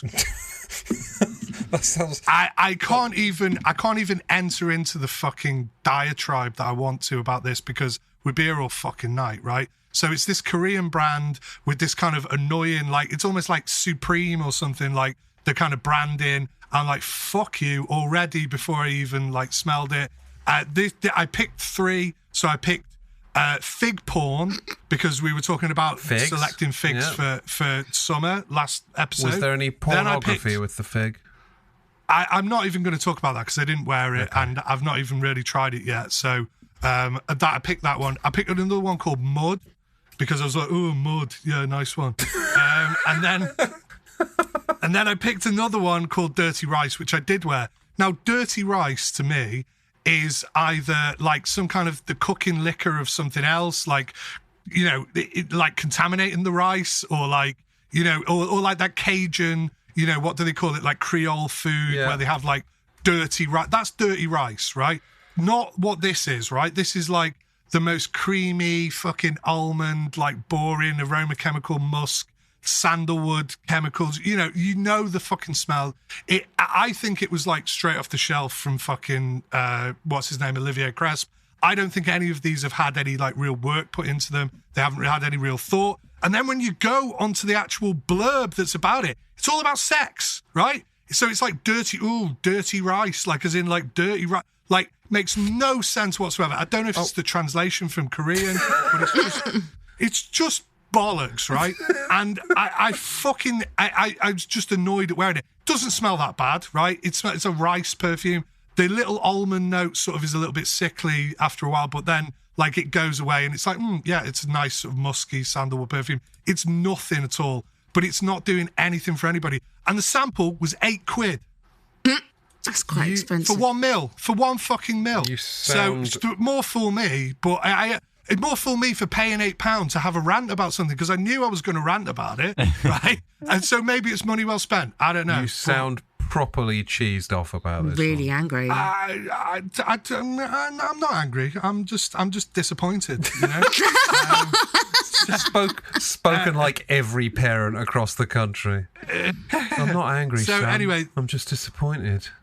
That's right. So anyway, today I wore another Naomi Goods Iris Cendre, which is the same as Cinder's fucking ashes as De Cendre from what's it? I think so. Anyway, yeah, the brand that we all shill for.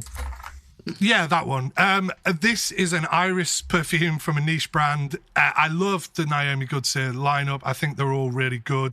They're not doing anything hugely, massively original, but especially this one. I mean, this is just a strong, good Iris. It has the powdery elements. It has the kind of cosmetic vibe. It has that pairing with cedar and sandalwood. So it's got like sawdusty kind of thing, which marries perfectly with a lovely orris, like throughout kind of note. Starts off leathery, like a little bit like Iris Nazarena or something, but it's no Iris Nazarena. It's just a good, strong Iris. Smells great. That's my 14. Done. Wow. Have some of that. Well, that does sound good. And normally I would say let's have a bit of chit chat, but we're already running chronically over. So I'm going to say save the fucking chit chat for part 2, because we'll be back in just a few minutes with part 2 of Les Oderants. Stick with us. Bye.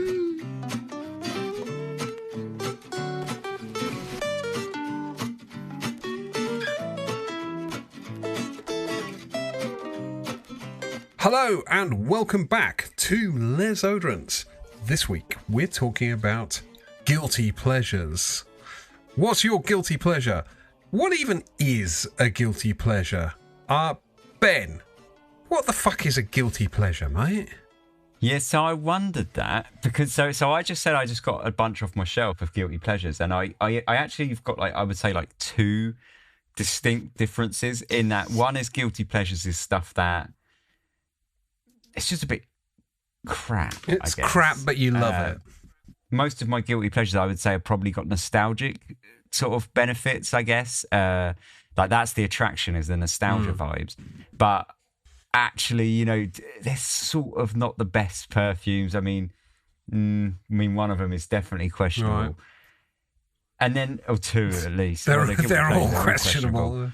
Yeah. But then the other side of it, I was wondering, is that a guilty pleasure? It's like clones. Because I've got a couple of pretty crap clones here. And I would say these are chemical warfare sort of crap. And yet. But, I like them and I do use it and I bought it. So. Interesting. Well, so I think we're going to come back to some of what they actually are.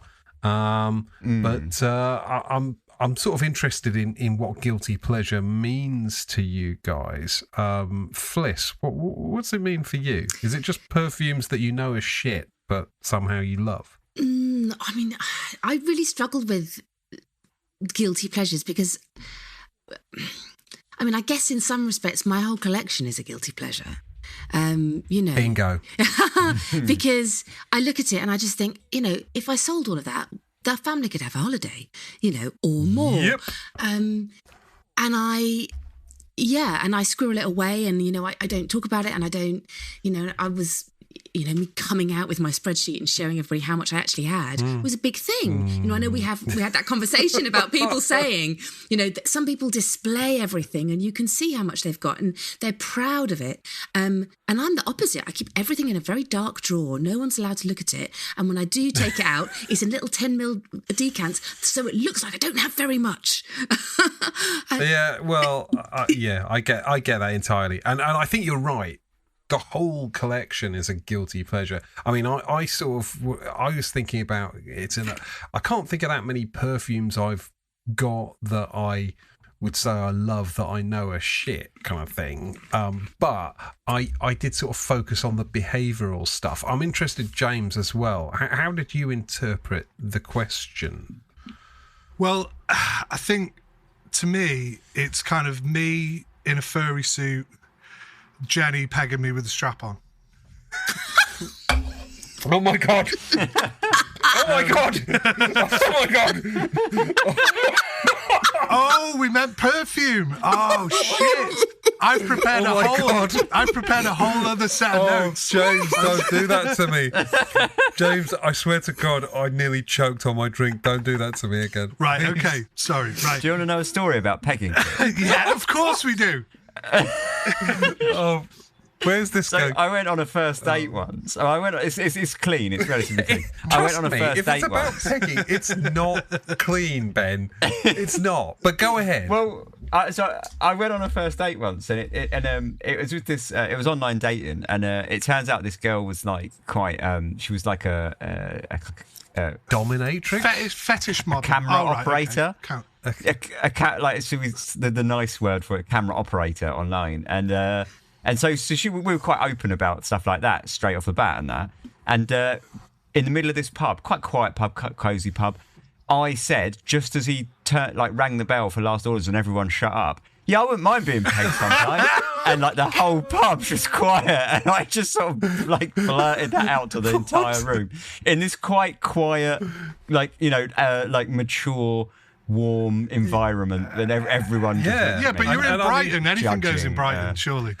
Well, I mean, you think saying that in front of a pub may be problematic. You've just said that in front of 1,000+ listeners, so I mean, it's true. That as well. Yeah. What the fuck? Right, James. Anyways, right. I feel faintly nauseous. Okay, now, so thank you. Golden showers, can't say that. Right, no. Right, okay, so basically 24... Right, sorry, what does it mean to me? I'm not going to go with my list.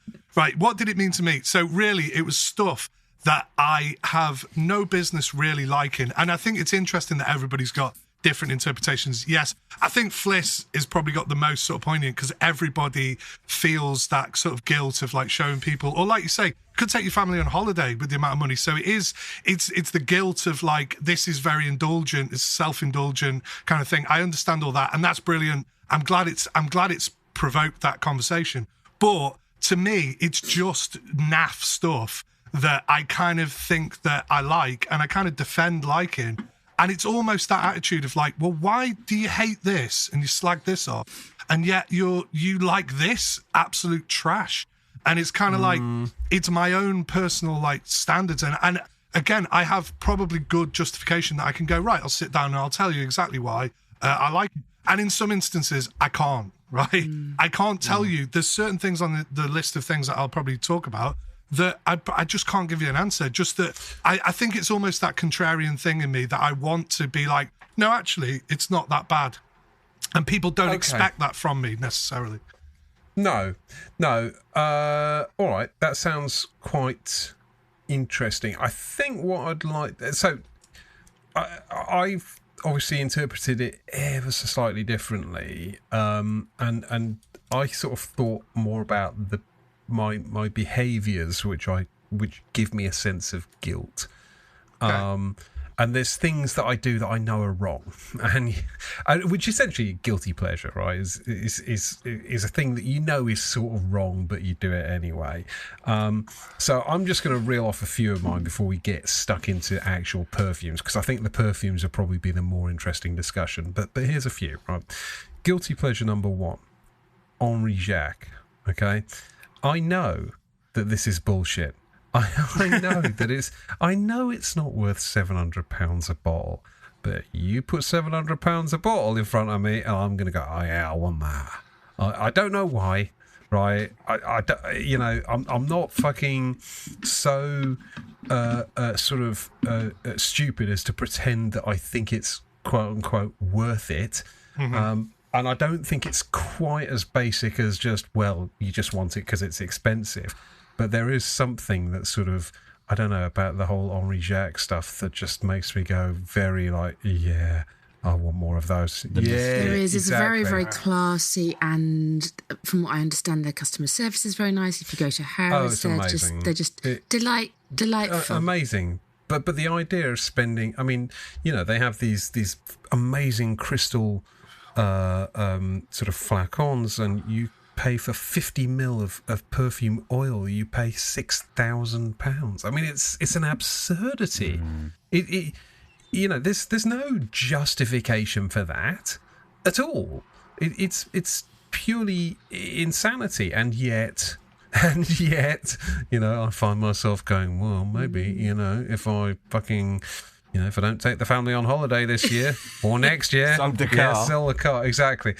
So, guilty pleasure number 2, vintage nonsense, and paying over the odds for vintage nonsense. I got so many fucking perfumes that I've paid I saw one the other day that I was looking at. I think it might even have been like a Cartier or something, and they. The photo of it on eBay still had the original price tag on. Yeah. And the original the original price tag was like 30 quid. And the eBay price was like 280. I was like, that's just rubbing your face in it. Exactly. Yeah, I hate that.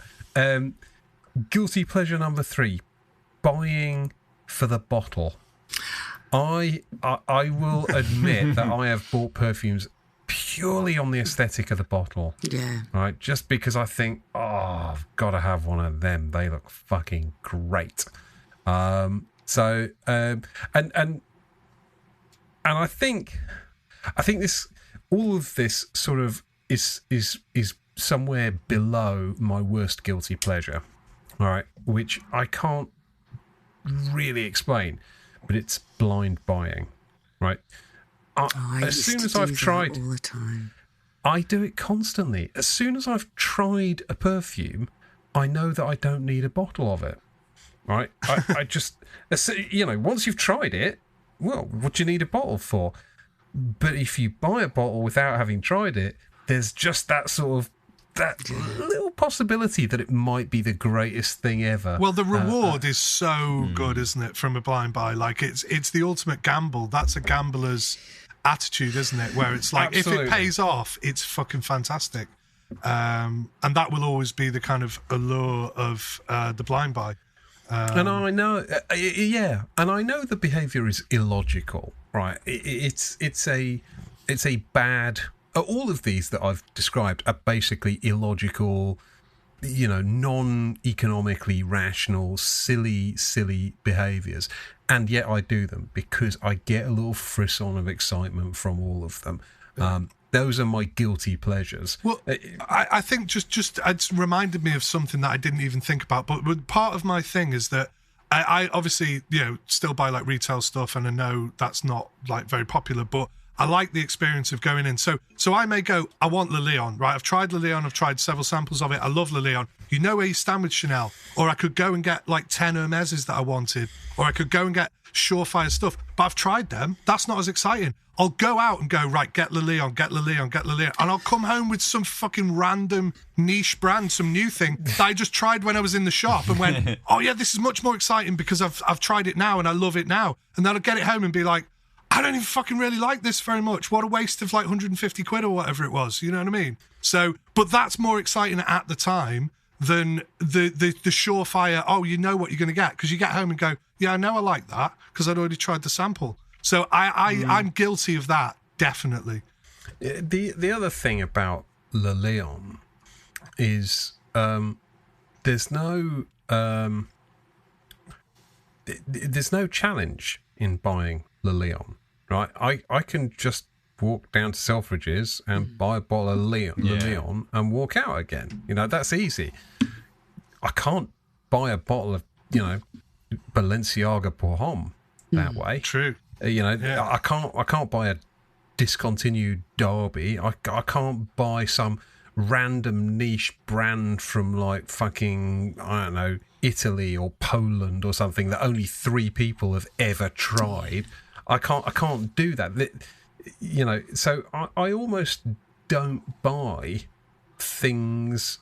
I suppose in a way, it's the opposite of a guilty pleasure. It's something that I don't do. I tend not to buy things that I know I can easily buy later should I want to do so. It's only the things that are kind of like difficult to find that I sort of get really fucking obsessed over. And have a large number, a list of eBay watches saved in a number of permutations, and that I have a guilty pleasure that pretty much every day I will check my watch lists. I will check I'll put little hearts, or I'll watch things. Yeah. Even if I don't, your little heart. Even if I don't buy them, just watching them go through the motions of whatever the motion is of that week, and then deciding, 2 minutes before that sale finishes, am I going to bid or not?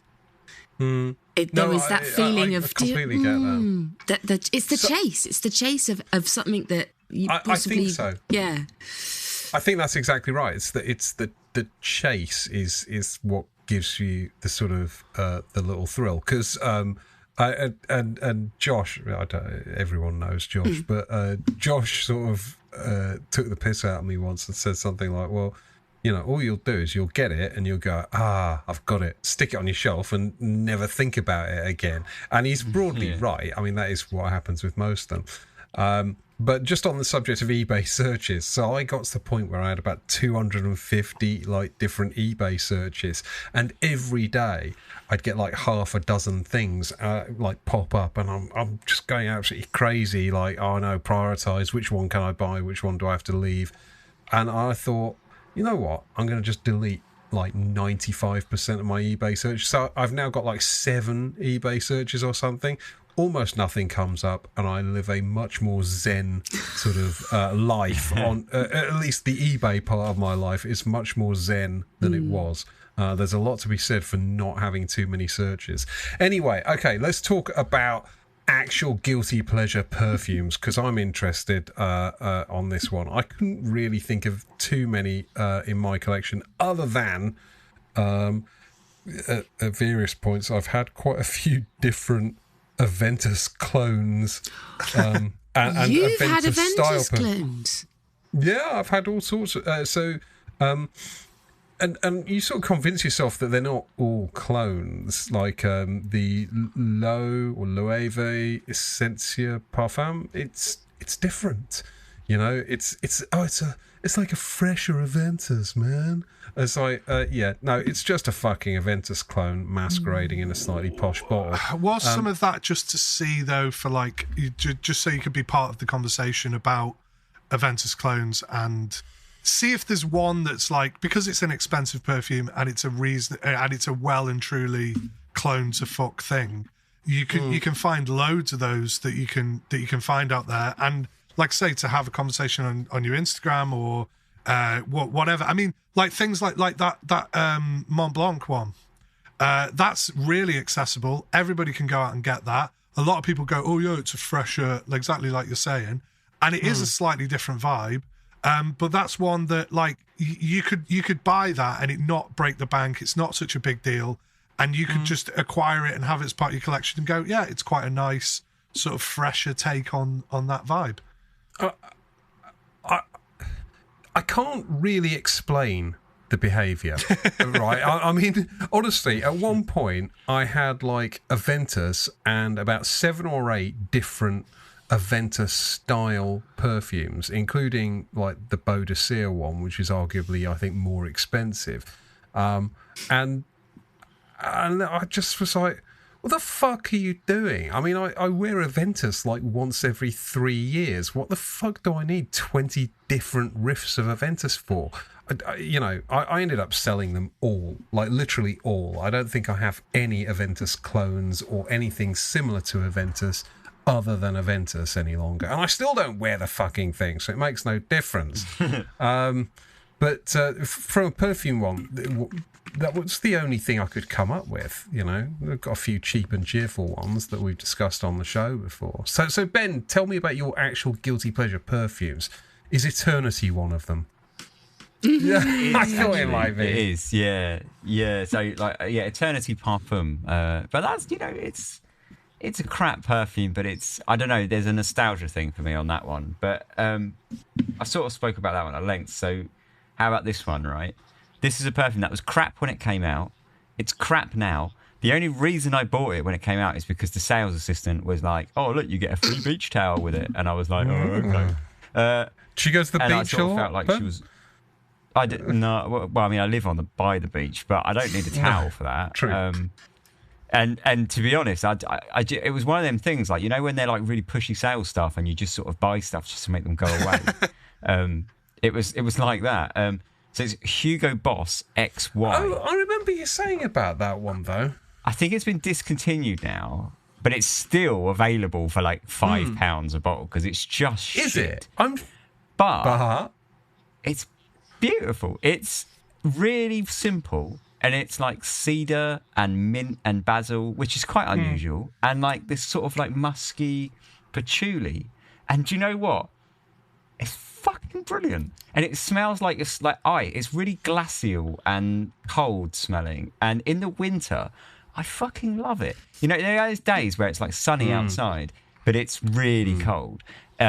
You know, you spray something like this, which is like, I mean, the perfume itself smells freezing cold, and it just works. It smells like the breeze on those days, like, you know, when that cold breeze. That's what it smells like, and it's fantastic. And it's undeniably shit. Do you know what I mean? It's Hugo Boss, and it smells a bit like a Hugo Boss, sort of bit teenagery.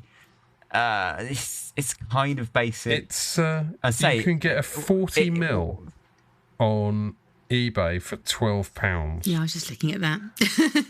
But when it came out, they released XY, which was the men version, and XX was the female version, and it was gold. So this is like gunmetal grey, and the female version was gold. And here's the rub, right? When I got the towel home, it was the XX towel, so they didn't even give me the right towel. But yeah, no, I really like this. But it is undeniably shit. Is it worth a £12? It's the sort of thing. I'm thinking of maybe just buying. I will send you some rather than spend money on it. Unless you want to spend £12. I would personally, I say yes. You've got the think chase of the blind perfume, buy. but... £12 for all of that adrenaline and dopamine. I mean, it's cheaper than a pill, isn't it? You know. I'm just thinking about whether that's actually definitely true. It's certainly in the same sort of ballpark. Five for a tenner. I'm guessing because I haven't ever. I would feel slightly guilty if you spent £12 on it. I would rather send you some than you spend money on it. There's no point. It's barely worth the postage. I really like it, but it is crap. Like it's hard. Like I say, it's a guilty pleasure for a reason. It's a crap perfume, and I think it would disappoint a lot of people for being very basic and smelling a little bit, sort of say like fresh teenagery in a way. Fresh teenager. But it is unusual. Like it's basil and mint. I've bought it now. Musk and cedar. I've bought it now. I've spent. Well, my work is it's like lifetime. Yeah, this is live. Live enabling. Live pleasuring. Oh my God! Not you two, Fliss. Not you two. This is a family show. So okay, good. That sounds. I bet that's disappointing. I bet that's a really disappointing. Yeah, I'm sure it will be. Doesn't matter. £12. What's the worst that could happen? I'll give it to one of the kids. The thing is, I think at the very worst, it's quite an interesting perfume. I can't say I've smelt a lot like it because it's like, you know, sort of green, musky, but I don't know. It's strange. It's not the most usual collection of notes. Okay. You know, it's got pear in it. I think. Tell Anna it was £350 and she'll wear it up in no time. She doesn't. It's probably true. She doesn't choose stuff based on the price. Because she doesn't know the price. She doesn't know the prices. No. She just seems to have quite expensive although I look at everything. My daughter sprays my perfumes and I just start shrieking. Yeah. Don't spray my beautiful perfumes. Is that because if she did know the price, she'd go, "Hey, Dad, sell some of these fucking perfumes and take us on holiday." Dad, sell some of these perfumes and we won't be fucking destitute any longer. And I could get some streetwear. I could afford to eat. Those kind of things. Okay, cool. Well, that's a good starting point, Ben. James, what would you like to offer? I'll see Ben's XY and I will raise him a fucking Clinique Happy.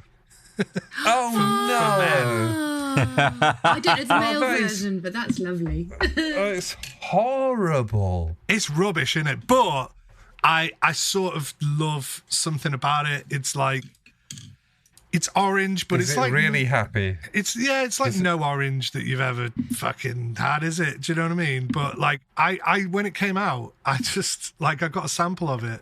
Like I think someone they literally gave me a sample.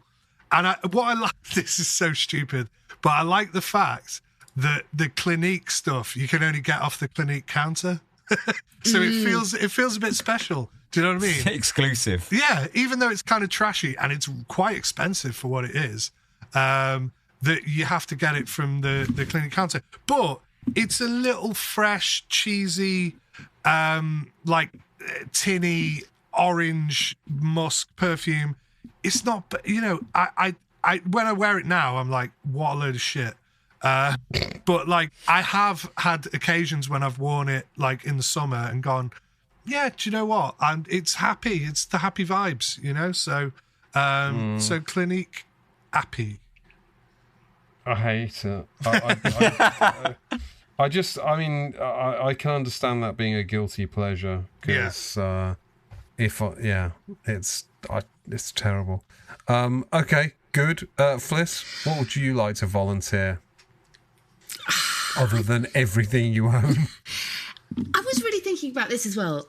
I don't think I have anything that I feel guilty about. I mean, apart from the whole collection, there isn't a perfume there that I'm embarrassed about telling people I'm wearing. And I've always been equally as excited about some of my... Because we had this conversation on the group, didn't we? That does guilty pleasure just mean cheap? No, because there's some really fucking good cheap perfumes out there. You know, there's, Theophenol scent, 20 quid. Does that make it guilty? Not anymore. Since but does the Fliss Gold Rush. Does that make it a guilty pleasure? No, because it was just fucking gorgeous. And other sorry, Fliss. I saw a Theophenol on Antiques Roadshow last Sunday. Oh. Did anyone see that? You mean a piece of jewellery? No, I don't watch Antiques Roadshow. No, it was a... some kind of award, like one of those shitty, not the Brit Awards, but like it used to have like a ball. Is it like not a Mercury? No, that's quite a prestigious music prize. Some kind of music award that Take That had won, right? And this had belonged to Gary Barlow or fucking Robbie Williams or somebody. And it had a dent in it, and they were made by Theophenol, these awards. And it was quite like, so, and this guy had acquired it somehow, but he got the story that it was dented because... the Smash Hits Award. Something like that. Yeah, maybe something like that. But it had been thrown, like apparently Robbie and fucking, the fat one had fallen out. That's a bit mean. You know who I mean? Fucking, what's it? Gary Barlow. Gary Barlow, yeah. They'd fallen out and apparently he'd launched it at him and that was why it had a dent in it. I don't know if the guy was just saying that to be like, oh yeah, a bit of providence or whatever. But like... I thought your Antiques Roadshow voice. A bit of provenance. Yeah. But no, I just thought, because I'd never really heard of Theophenol, to be perfectly honest. And I looked on the website and I was like, oh, this guy is obviously like, he's this British jeweler person. But I'd never heard of him, but he made the awards for and he apparently only did it this like once. And it was like solid silver. So, it's got some intrinsic value. But just sorry, Fliss. That's okay. I just thought it was related, We just had another one of your guilty pleasures, haven't we? With the old Antiques Roadshow, definitely also one of mine. But in terms of perfume, lovely. I'm really happy. People go, oh, well, you smell nice. What do you smell of? Paul Smith Rose, it's like 18 quid a bottle for 100 ml. I love that. Love that perfume, and I get it's great. It's gorgeous. So there's a few Paul Smith perfumes that are actually pretty good, and they're all sort of shit. But I don't put the cost of them next to how happy I am or not to declare to people that I'm wearing them. I don't really have I guess expensive then in that case. My opposite of that would be expensive, really expensive. That would be the equivalent for me, would be spending a lot of money on. Yeah. Like if my mum asked me, like, oh, you smell nice today. What is that perfume that you're wearing? I'm like, oh, it's like Frederick Malle, it's whatever. And I'm embarrassed to tell her how much a full bottle. She's like, oh yeah, how much is a bottle of that? Like 100 ml. I'm like, I don't even want to fucking say, because you'll be like, what? You've got a cupboard full of fucking perfumes that are like over 200 quid. So there is an element of that. But again, this has nothing to do with price, because as I said, like Clinique Happy could be the most trashy like thing, but it actually isn't. It's about like 70 quid or something for a bottle. I don't know, but like, yeah, so I think it has nothing to do with price, really. My biggest anxiety with people asking me what perfume I'm wearing is being able to fucking pronounce it. Just... Okay. Oh yeah, it's a fucking Exajoff. Yeah. It's a jerk off. It's jerk off, Don. Yeah. Anyway, yeah. So go on, Ben. You were about to leap in there. Well, I had one lined up, but you're talking about pronouncing. I've got this one right, which is Brocard Chenea Smoradina e Miata. No, it's never that. Chinea smorodina iciata. Emiata. I don't know. So here's the thing. It's Russian, and the actual label, you can't actually read anything on it because it's all in Russian. But that's what Fragrantica is telling me. Chinea smorodina emiata, which I'm sure that doesn't sound Russian at all. But yeah, that's a cheapie. That is awful as a perfume, but there's something about it that I love. It's basically blackcurrant leaves and black currants. It sounds and nice. That's it. Well, that's it. That's the lot. It doesn't get any deeper than that. It's like green blackcurrant leaves with sort of blackcurrant berries, a nice solid all sort of crushed up. And I think, like, as that being so basic, the thing is, it's basic, but it's cheap smelling as well. Okay. So it's, you know, when something is like that basic, it has to be good, right? Because it's standing on like. It's like, you know, taking its clothes off in front of everyone going, look at that. And it's got to be impressive. Otherwise, it's just a bit of a disappointment, right? And this is like that. It's a huge disappointment in that it's cheap smelling as well. Okay, then I'm going to add another... I was going to call it a dirty pleasure. It's a guilty pleasure. What about if you layered it? What if you layered it with something? Because I am... I mean, layering itself is I'm a dirty pleasure. I love to layer. I will layer everything. If I could. Oh my God. But doesn't that affect the spreadsheet? How does the spreadsheet handle that? Do you know what I mean? Yeah. No, badly, I should imagine. I've done a whole video on layering, and I like to layer Diaghilev with Mon Parfum Cherie Par Camille. Like one of Roja Dove's really, really expensive things with one of Anique Goutal's really most beautiful rare things. It's like, what the fuck are you doing, Fliss? I think they smell fantastic both at the same time on me. But yeah, layering is a...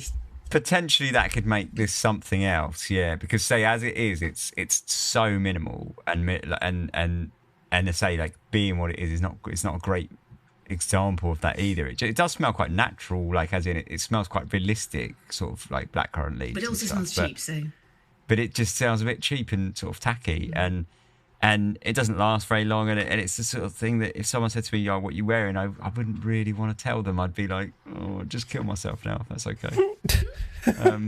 But then I am a massive perfume snob as well, so it's funny because a lot of mine are because they are kind of crap, cheap perfumes, and that's just because I'm a huge snob about perfume. I get quite a lot of joy from announcing a cheap one, possibly because it means then when I tell people, oh, it's only £20, that I'm not having to admit that it was £200. So maybe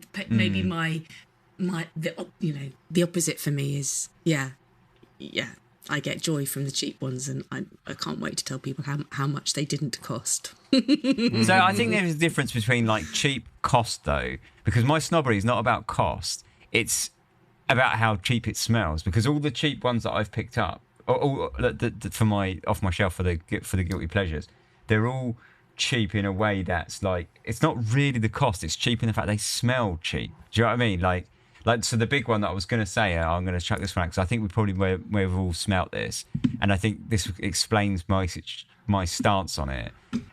Luca Turin described it as chav spit. Does anyone have a bit of chav spit? What's he saying chav for? Isn't he like a Italian? I don't know. That's how that's his American review for it, was that it was chav spit. No, I can't remember, but I remember you mentioning it before. It's Burberry London for men. And now this smells cheap. It smells shit. It does. It's got a kind of nasty, aftershave-y sort of vibe to it that's disgusting. And then it sort of mixes that with cinnamon and do you ever wear kind of spices.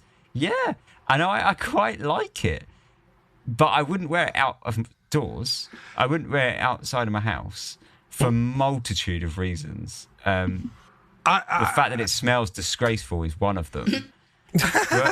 but also because it does smell chavvy and nasty, and there's nothing refined about it at all. Like, this is on the spectrum, this is the complete opposite end of Dior Vetiver. Like, yeah, it's just... Well, he's probably said chav, or Tanya's probably said chav, because people associate those kind of Burberry like caps and stuff with like chavs, don't they? So like the bottle is literally clad in like a little Burberry like jacket, like scarf thing.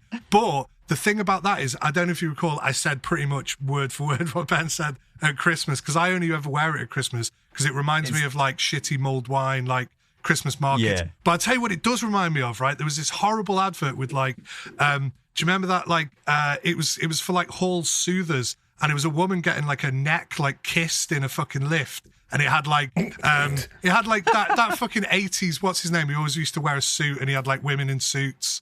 The lights are on, but no one's... Oh, yeah, Robert Palmer. Robert Palmer. Yeah, it's like the Robert Palmer. It's like for Hall's fucking Soothers. That's what it reminds me of, like cherry cough sweets with like pine needles and shit. It's fucking trash. But I sort of like, I sometimes crave it, and I'm like, I've got to have a go on that because it's just fucking rubbish. Yeah. Okay. I have got one. Boss, the original Boss for men. Yeah. Brilliant. It's super pissy, turbo masculine kind of Burt Reynolds thing. I don't think I would wear it out of the house because I don't think I have the sheer fucking cojones to get away with it. Do you know what I mean? Perhaps if I was like about 30 times more butch and had a big fucking thick moustache, then maybe I would wear it. But I don't know. I love it, but I will probably only wear that in the house because it's just too 80s, I think, to wear outside. What about the original Tommy Hilfiger? I love that. I don't think I know it. Oh, so that's, I don't own it actually, but it's that if I did, that would be a guilty pleasure because I love the smell of that. I do own it, but it was to basically reminisce about my sort of teenage years. I bought it on a ferry because it like when it first came out, and it was the most precariously placed. Like it literally had boxes stacked from the floor in like a big pyramid, and I was like, we're on a fucking ferry. How is that display still? Maybe they were stuck together or something, I don't know, but it just had like a pyramid of boxes of the perfume. I'm sure I went up and just picked one up and I actually bought it, and I bought it a few years ago just to reminisce about, like, you know, I don't know, like 15-year-old me or whatever. It was probably younger than that, buying this perfume. So yeah, I love that. It's kind of apple sort of musk bullshit. Like, I still really like it though, to be honest. Yeah, when I was a teenager, I bought a fake bottle of it from the dodgy video rental shop down the road from my house. Tommy Hilfiger. yeah, exactly. With my paper round money. Nice. Fliss, what are you thinking? Penny for your thoughts. You're looking pensive. I guess what I'm thinking is, we were having this conversation on the group, weren't we, where somebody said, you know, why is anything a guilty pleasure? Just enjoy what you've got. Enjoy the fact that you've got enough income to do this. Enjoy it all. Don't feel guilty. You know, you need to assuage yourself from that guilt, because we're all... And that guilt comes from either two places. It either comes from a snobbishness about perfume, which you don't need to do, or it comes from a place where you are embarrassed about how much you're spending. But beyond that, you know, sort your shit out. Stop being guilty. Just live your life. Live. I think I've got one that can test this. Go on. Right. So I've got this perfume, right? And you really need to see this. So I'll describe it as well. Now, this is a clone of Black Afghano that cost me about £5. But not only is it a clone of Black Afghano, look at that bottle. It's in a Black Afghano bottle. Close to. It's called Brand Collection. And it's number 86. So if you have it like number from 86. But I guess actually I do agree that clones, especially, and this this is pretty guilty. This looks like Black Afghano. They've even like the juice is black. It's in the tiny little 30ml bottle. Why who sells clones in like little 30ml bottles unless you're trying to look like the real thing, right? The only difference is the cap, but even some Black Afghano caps have that, don't they? The little plastic cap rather than the big wooden bit. They all come with like a travel cap like that, don't they? Yeah. So it's like the travel cap. But if I sort of held it here, you would think that's Black Afghano. Now, that's pretty guilty for a pleasure, isn't it? Yeah. Like, you know, that's not ripping off just the scent and being a clone. That's ripping off the whole IP. I mean, that... Especially as it's a fucking terrible perfume in the first place. It's just fucking horrid. I take the point that actually, you know, we shouldn't have to feel guilty about what we do, but that's not really the point of the question, though, was it? No. I mean, I don't think any of us are feeling such guilt over these little guilty pleasures that you know, they are somehow crippling our lives. But I think there is something which is like, yeah, I know this isn't quite right, but yeah, I like doing it anyway. Yeah, I mean, a lot of collecting perfume and spending stupid amounts of money on it, that is in and of itself a guilty pleasure, I guess. Spending hours updating my spreadsheet when there's a lot of other things I could be doing with that time. Just delightful, just bliss. So I can't. This is not a guilty pleasure. This is an example of a stupid behaviour, right? And I cannot rationalise it. I cannot rationalise this behaviour at all. But for anybody who knows me at all, I need only say the words Fiero. I had thought of this. I thought this is exactly your guilty pleasure. The buying and selling. The continual buying and selling and repurchasing a Fiero for you is a thing. Yeah, that is definitely a thing. Just one. Just 7 times now. 7 times. Or is it 8? It's an absurd number. And do you know what? I was looking at it again the other day because they had a really good deal on Notino about it, the Tino. But I talked myself out of it. But there was something else I wanted to mention at the beginning of the show and then completely forgot. And then I feel like I have to say it. And the reason I remember to say it now is my friend Alex constantly teases me about you know, my rebuying of Fiero, and Alex messaged me the other day to say that he was listening to Les Oderants on his headphones on his way home from work when unfortunately he was hit by a car. No. I shouldn't laugh. He wasn't badly injured. He said he was lying on the ground, staring up at the sky, and his headphones were still in. He was just lying there in pain with me talking and whinging. He said whinging about perfume. He said it was the most surreal experience ever. Exactly. Got hit by a car, had to listen to me, mate, whinge about perfume. I think that's beautiful. And Alex, I hope you're okay. We all hope you're okay. Yeah, so the buy and the rebuy, you know, that's obviously a ridiculous behaviour. I can't even begin to explain it. I don't really understand. You know, there's clearly something wrong with me that I'm unable to make my mind up about it. And I keep going back to it. I just keep sort of raking over the same ground. I don't know why. The repurchase. Got to stop doing that. Yeah, the repurchase. That's a guilty pleasure.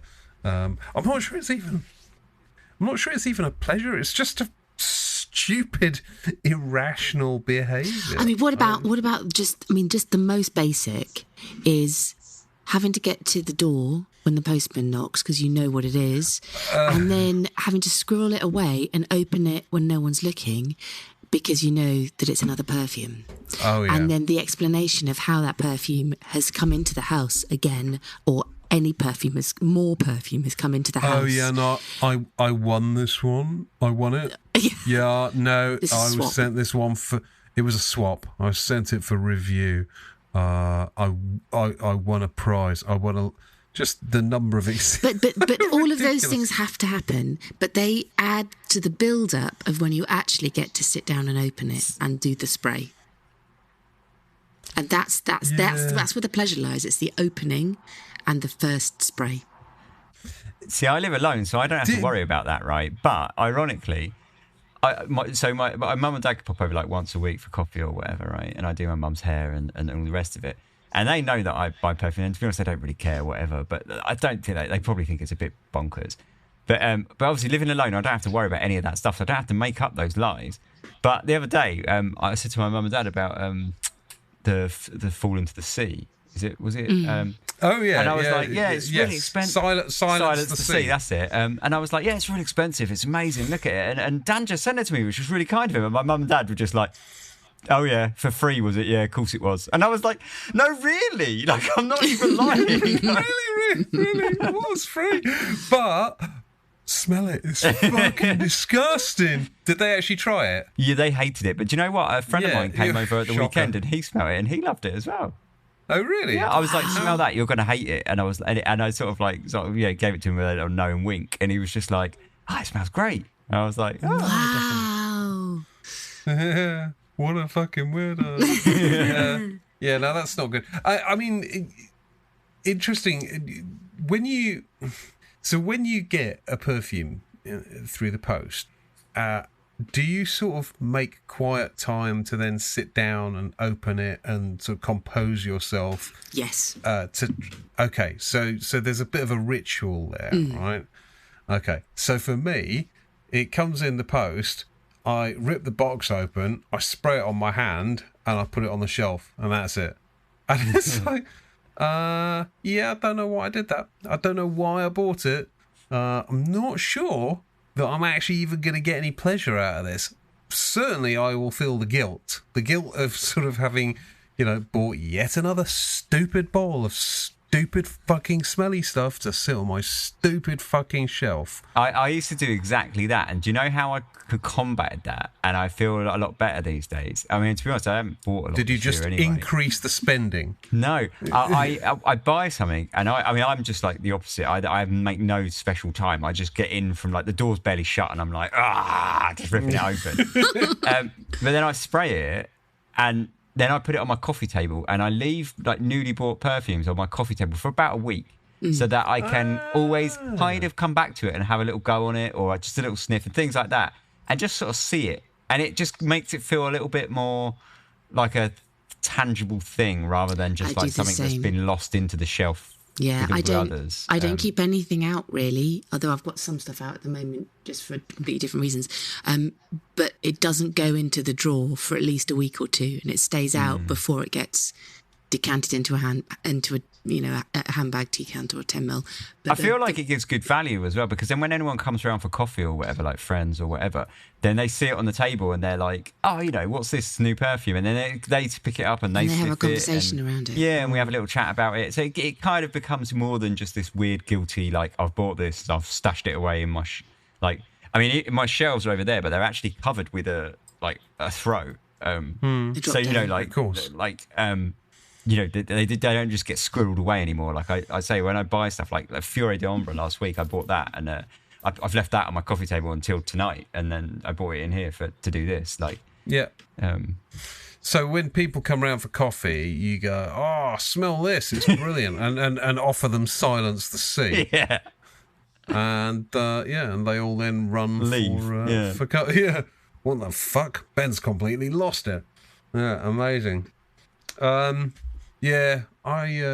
more we talk about this, the more convinced I am that there's a sort of mania about this whole kind of buying perfumes, and that there's no real logic to it.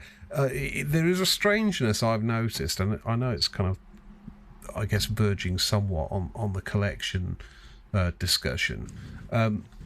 But when I go through a sort of a bit of a purge and I sell maybe like 15, 20 perfumes, and I've got some money in my bank account and a bit more space on the shelf, and it just feels good. There's a sort of catharsis to it. And I recently I've sort of been wondering whether I shouldn't just sell like 95% of all my perfumes. Would I just feel less anxious and confused and stressed out if I sold most of them, I'd have loads of money. Could fucking, buy, I don't know, a car. Probably buy a fucking house with the amount of money. But Definitely take the family on holiday. You would, though. I mean, like I said in the last episode, I cut my collection by between a half and 2/3, and it felt fantastic. And now I'm so pleased with myself that I've started collecting again. I've rewarded myself for cutting everything down by getting some more perfume in, and I can already start. I can already feel the ultimate reward. The anxiety then is already. I've got I've gone beyond my 5 buffer limit of things that are rolling in and rolling out, and that's stressed me out. Restart the madness cycle. Yeah, no, I've got to really not. So I'm conscious that time is kind of marching on, and it is late as balls. So want to gently bring us into land. James, obviously you've been reasonably quiet for the last couple of minutes, which is out of character, I must say. What are your sort of closing thoughts on this whole thing? Because we covered quite a lot of ground. Not sure we stuck to the original brief, as ever. Well, I think you've obviously you guys have brought up like really interesting, like fully rounded sort of angles on it. Mine was very, very simple in that I was just listing off a load of perfumes that are shit that I happen to like. That was all this meant to me. But I'm so glad that like it's been thought about in much more depth, and there is loads to this actual discussion. But I just want to say, I mean, it's like I'm in fucking recovery or something. But I'm just going to admit that I like Paco Rabanne's Invictus and 1 Million. Sorry. I mean, 1 million is a guilt like that. That's filth. 1 million. It's horrific. I don't own it. So I couldn't bring myself to buy that fucking ingot of like shite. You know what I mean? But like, only you could say the word ingot with so much contempt. Well, ingots. Sorry, Ben, what were you going to say about it? Oh, the best thing about 1 million is that I had it and I fucking hated it, and I bought it like years and years and years ago, like when it must have been when it came out, like early 2000s, and I managed to sell it to a batch wanker for loads of money. Did you? Batch wanker. It's just such a cunt perfume, in it? Like, it really is. It really is. It's unspeakably bad, and I don't understand how you could even like it. Well, I don't think it's as bad. My point is, it's one of those where I can't even remember who it's made by, but the Invictus, right? Invictus was one that I bought at the time because I actually genuinely did like it, and I was like, yes. It's in the most ridiculous fucking. It's like, oh, I've won a fucking prize. Like, why have I got this like trophy? Do you know what I mean? But like, I actually like was like, no, this is good, and it's got like Dominic Ropion and like somebody else. It's like a fucking. I've said this like a million times, but it's like too many cooks like spoiling the broth kind of thing, and that's what kind of a lot of people thought. And then it had flankers and blah blah blah. But I actually bought a shave foam the other day because I don't really shave very often. I usually look like a fucking hobo, but I've had to like spruce myself up a bit. So I do occasionally like shave like my cheeks, but that's about it. Nice. Not my ass, but like my face cheeks. That's a useful clarification, James. Yeah. Thank you. So basically, I bought this shave foam, and it's just like some Gillette fucking, ridiculously expensive, like newfangled shaving stuff is really fucking expensive. I'm glad I don't shave very much. So basically, I bought this, and to me it smells like Invictus, and I was like, oh, it's cycled all the way through to like Gillette products or whatever. And I actually missed my because I gave it away because again I felt guilty about it. I was like, I shouldn't have this. Like, I shouldn't have this perfume. It's stupid. I'm a serious perfume collector. Yeah, why have I got this? This is trivial nonsense. Exactly. Why have I got this trophy? And the advert really pissed me off. So and it had like a Kanye West. I mean, of all the the worst kind of thing that you could have. And that like, didn't age well. No, and like it's coming out with the fuck. Yeah, so it's just bad. And then everyone totally went mad for that like flanker, the aqua one, which is not as good, frankly. It's shit, right? But the original one I still stick to, and you know what? I might fucking repurchase it. No, you're a wrong'un, James. I am a wrong'un. I am a wrong'un. You're so, a wrong'un. I know we were trying to wrap this up, but again, Sauvage was the one that I'm surprised that you didn't mention, Dan, because yeah. And there's nothing wrong with... I quite like the Elixir one. I'm Yeah. sort of sick of the EDT one. It's so ubiquitous. Yeah, and that kind of comes on to, like, I do like things with Woody Amber, so I put on my list Julian Rasconnay stuff, even though he handles them very well. But, like, things that, like, or like Geza Schoen, or like those, like Mark Buxton stuff, or Bertrand Dashafour, you know, all those people, they're like the classic sort of like stuff that I really have, you know,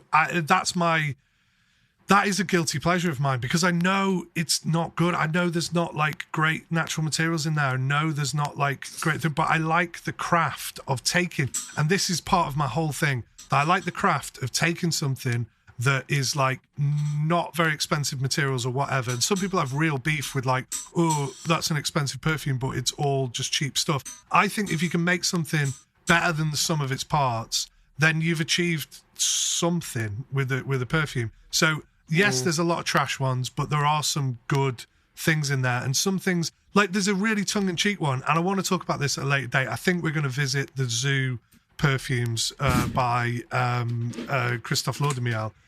He's got one, I can't remember what it's called. I think it's called No Perfume or something like that, right? And I'm assuming that he has a whole tongue-in-cheek kind of like ironic take, because to me, it smells so much of like Amber Extreme, right? It's basically just Woody Amber fucking onslaught.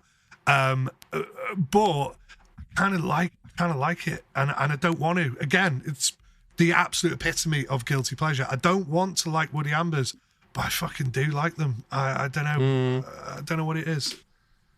Yeah. Okay. Well, I mean, that is quite a lot to think about. As always. Yeah. Ben, any final thoughts from you, sir? Yeah, I mean, like a bit like James, really. Like a lot of my guilty pleasure sort of stuff came from being like a bit of a perfume snob, to be honest. But it's not about money or value, but it's about, you know, my perception of them as like mainstream crap sort of thing, which, you know, is purely from my own snobbery, really. But it's what comes with the territory, isn't it? Really, when you are a bit of a collector, you do become a bit snobbish and a bit like. I mean, for example, I wouldn't Instagram a picture of that. Do you know what I mean? Like Milton Lloyd Sport. I wouldn't put that on my Instagram with a nice. I mean, Dan, can you imagine doing one of your photos with the bottle of that?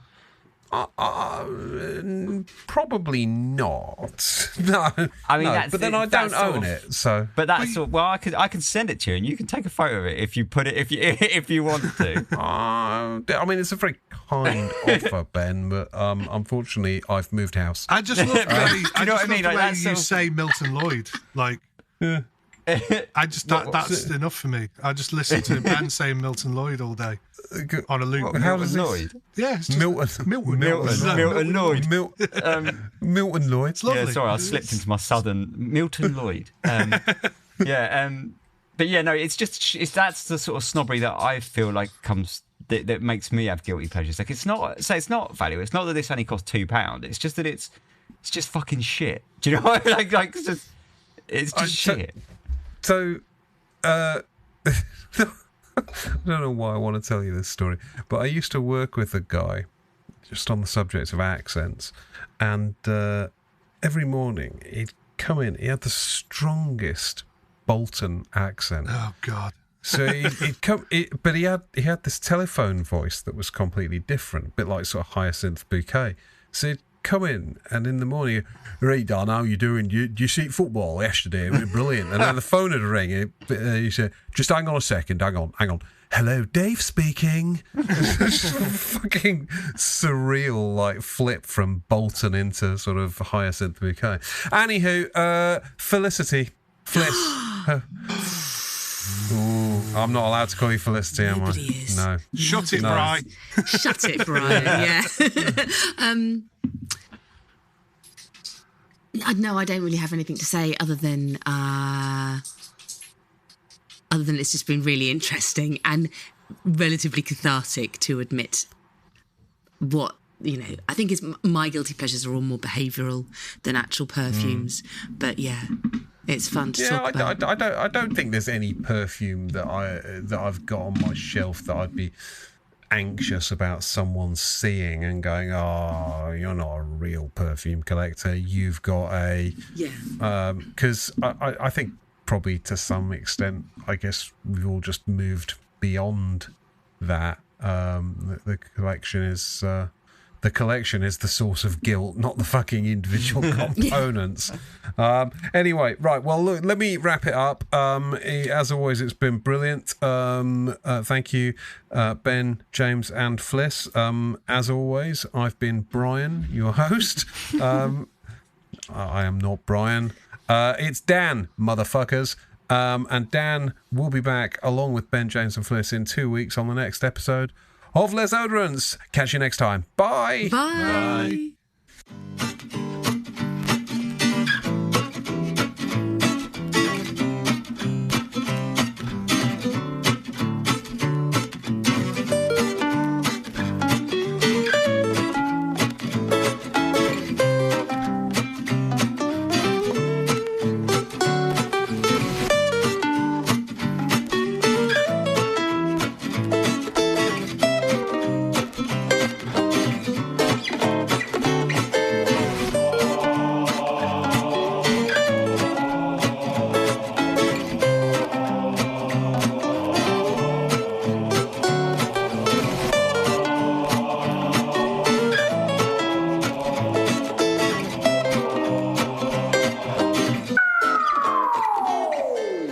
I just seen on the back of this bottle, it says, "Warning, beware of counterfeits. Look for the Milton Lloyd spray button. Only found on genuine products." Who's going to fucking counterfeit this?